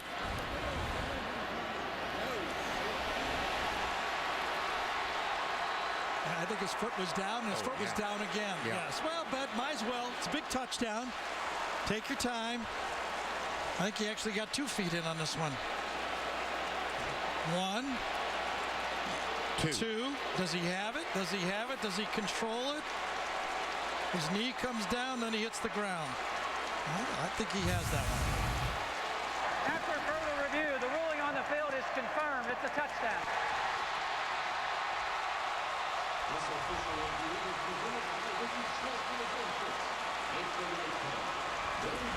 You know, this is why I just love sports. I mean, you just sit back, play the game, as some coaches call it, one play at a time. You take the bad plays, you move forward. As you know, Hugh was telling Allie, I mean, nothing you can do about it. Just go forward and play the rest of the game. Gary Wunderlich will attempt the extra point. Ooh, doink. And no good. were saying it in commercial or you were saying it live. There is a flag down. Personal foul. Roughing the kicker. Oh, my. Looked like it was Tony Brown, number 2, who has been prominent in several of the last 2 or 3 plays. Comes around the corner and just clips the kicker. Good call. You know, coming into this game, Alabama had 27 penalties, and their opponents only had 20. In this game, the more penalized football team has been Alabama again. Never in Nick Saban's career have the opponents had less penalties than his Alabama football team. Andrew Fletcher this time. So interchangeable place kickers. Fletcher for the year is 21 of 21 coming in. It's blocked. Oh my goodness, and returnable. Yes, indeed. Tony Brown blocked it. Well, now cinch it up. Well, the ironies are just go one right after another here. You know, just think back to the penalty on Evan Ingram, okay? He takes his helmet off and gets a penalty. One more look at this block here. Remember, he just had roughed the kicker before, but he does his job this time. I don't know if that was inside or was it Brown. I mean, it could have been inside that time by Ashawn Robinson, yep. number 86. Yep. But just go back to the irony of this game. Ingram gets the penalty by taking his helmet off, okay? So that moves the kick back 15 yards. Now remember, if the ball would have been 15 yards up further, the kickoff would have gone out of the end zone and the fumble would have never happened. So it's one of those things like good news, bad news. We'll see later. And here is the touchdown. Yeah, that led to that. Again, they have Alabama chasing themselves in fits with these kind of burst for offensive plays from either trips, or that time it was basically the same thing, trips coming from the back, split out from the backfield.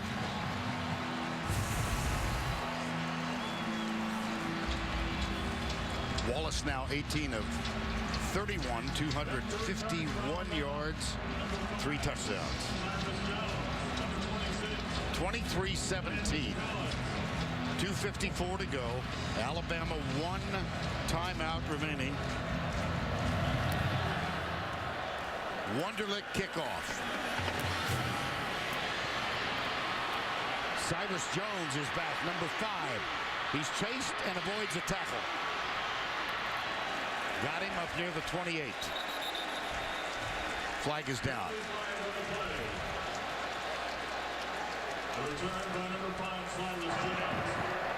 During the return, illegal block on the back on the return team, number 24. That's a 10-yard penalty from the spot of the foul. It's first down. Another penalty for Alabama. That's on Geno Smith. Tonight on CBS begins with the new hit dramas Scorpion and Stalker, followed by a new edition of 48 Hours tonight, only CBS. Well, the strength of Ole Miss's football team is their front 4 pass rush. If you want to win a championship, it's set up for your defensive line to make the plays. For Alabama, now do you go to number 9? You have to assume that Ole Miss will take your best player away. Let's see what happens.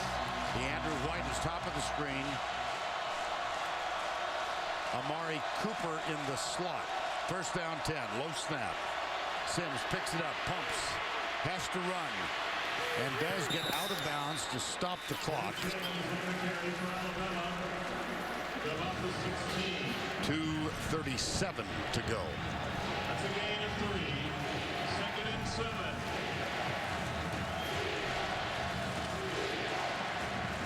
Again, the backup center is Bradley Bozeman. And he rolled the last one back there, that's for sure. Yes, he did. Cooper on the bottom this time.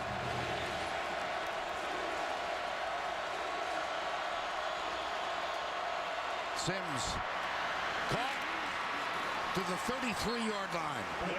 Christian, clock will stop after the gain of 17 while they reset the chains.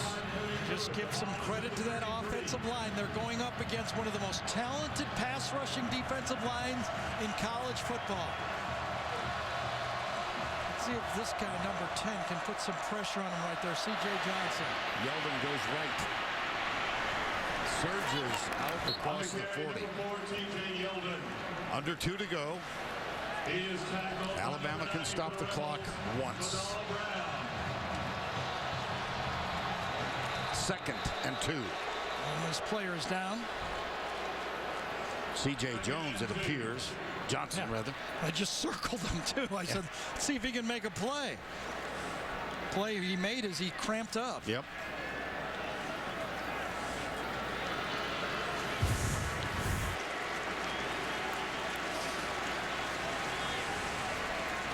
Gets in on the field, but he's their quickest pass rusher from the outside. 1:44 remaining. And the clock marked ready for play. Yeldon, empty backfield. No snap again. Sims across the middle, caught by Cooper. Watch him weave. Watch him run. That was nice by Blake Sims. He goes up in the pocket. He sees Cooper at the last second. Those real short throws are tough on wide receivers. The ball gets you real quick. Cooper makes a great adjustment on the catch and then uses his speed. We talked about it to get outside the defense and make a huge play. And now the clock is 0 factor in this game. And that missed extra point looms huge.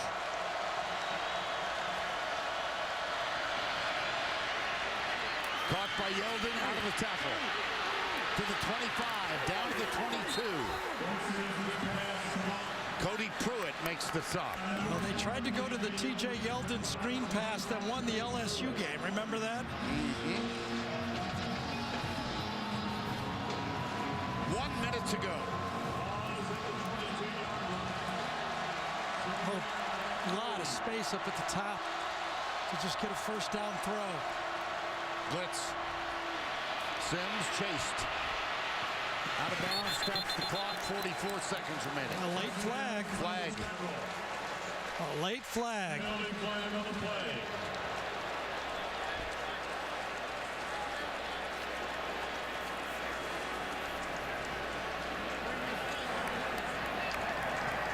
Holding on the offense. Number 88, the 10-yard penalty. Repeat, second out. That's O.J. Howard, the tight end. Well, this is who they called it on. Keep your eye over there. He's got his hands up. He's okay. When then Blake gets outside of the pocket, that's when it shows up.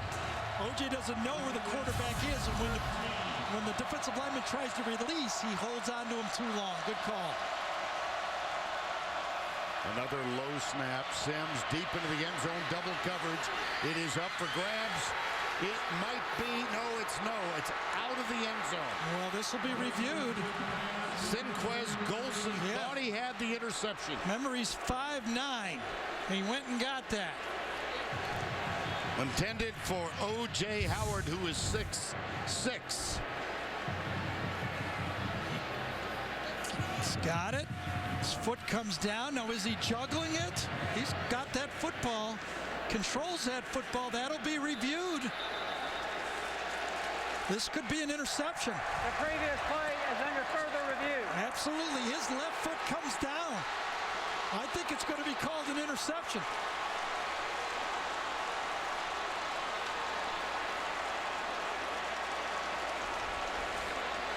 Well, the call made by Tony Jocelyn, the back judge. Certainly, Golson thought he had the interception. I think he has the interception too. But the most important guy is whether the replay official, Rocky Good, thinks he has the interception. There's about 60,000 people that thinks he has the interception, I'll tell you that. Yep. He controls the football to me. College rules, 1 foot in. I'll tell you, the Ole Miss football team thinks they had it.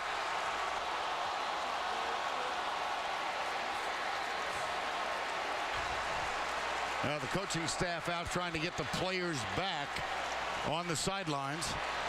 There's control. Oh, yeah. Through the play. He holds onto it with one hand. It's going to be an interception. Here's the call. After further review, the ball was intercepted in the end zone.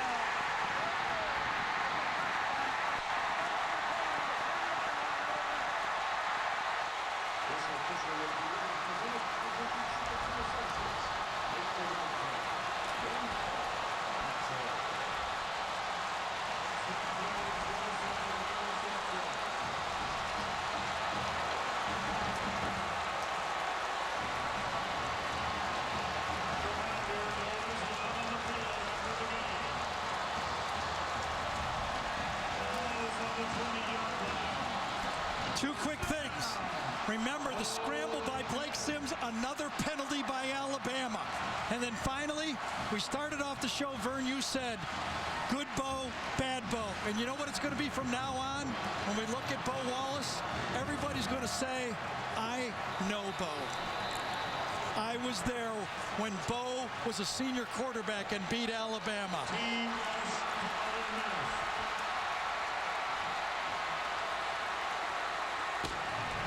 Hang on. One last timeout by Alabama. Yes. Forevermore. Bo Wallace will be able to come to the Grove and tell the story about how he quarterbacked the upset against the #1 team, Alabama. Ole Miss is about to go 5-0. The last time Ole Miss was 5-0, the President of the United States was John Fitzgerald Kennedy. And how about a day for the state of Mississippi? Mississippi State wins big, and now Ole Miss knocks off Alabama. Hugh Freeze takes his football teams and knocks them off. They're rushing the field.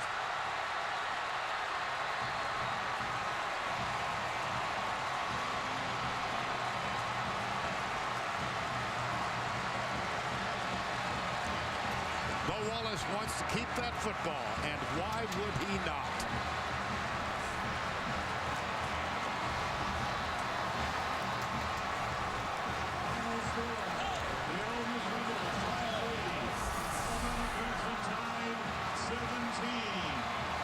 It is the first time Ole Miss has ever defeated a top-ranked team. Next home game in 2 weeks against the University of Tennessee for homecoming. And on your way home, wherever you do head home, please drive carefully.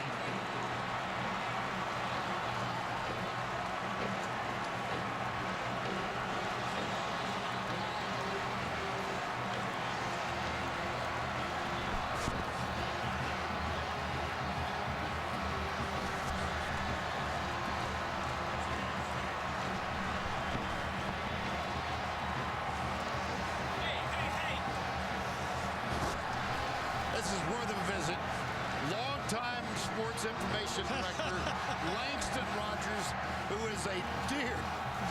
Langston, I'm yelling at you. Did you ever think you'd see this day? He's a treasure.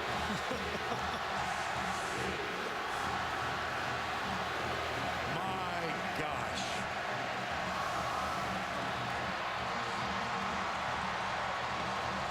Hotty toddy indeed. As this wonderful seed explodes, one last football note from me.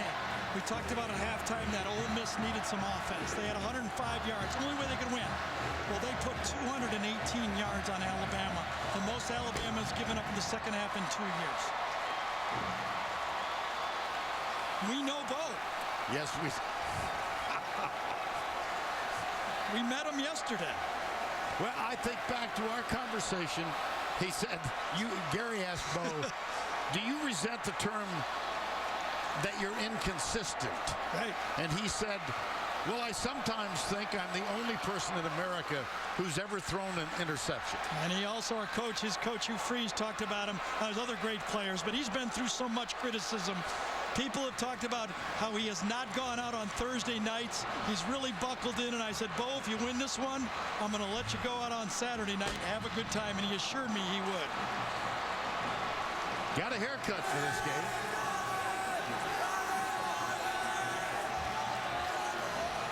Now, the Oxford Square is one of the great public squares in America. I don't think you and I want to go anywhere close to that tonight. I can't imagine if you're an Ole Miss fan what this feels like. All those years. Somewhere in the middle of this mass of humanity is Hugh Freeze, who is with Allie the Force. Coach, I don't know where the camera is, so we're just going to chat. Ole Miss has never beaten a top-ranked opponent. What are you feeling right now?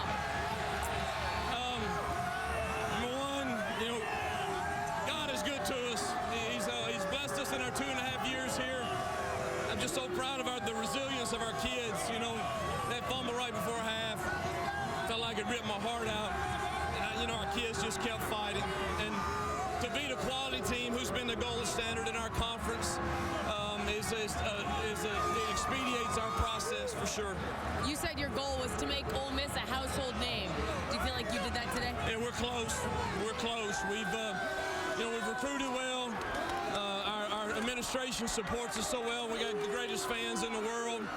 And, you know, we're not as deep as I'd like for us to be, but this will help us with those recruits for sure. Coach, congratulations. Enjoy the moment. Allie, thank you.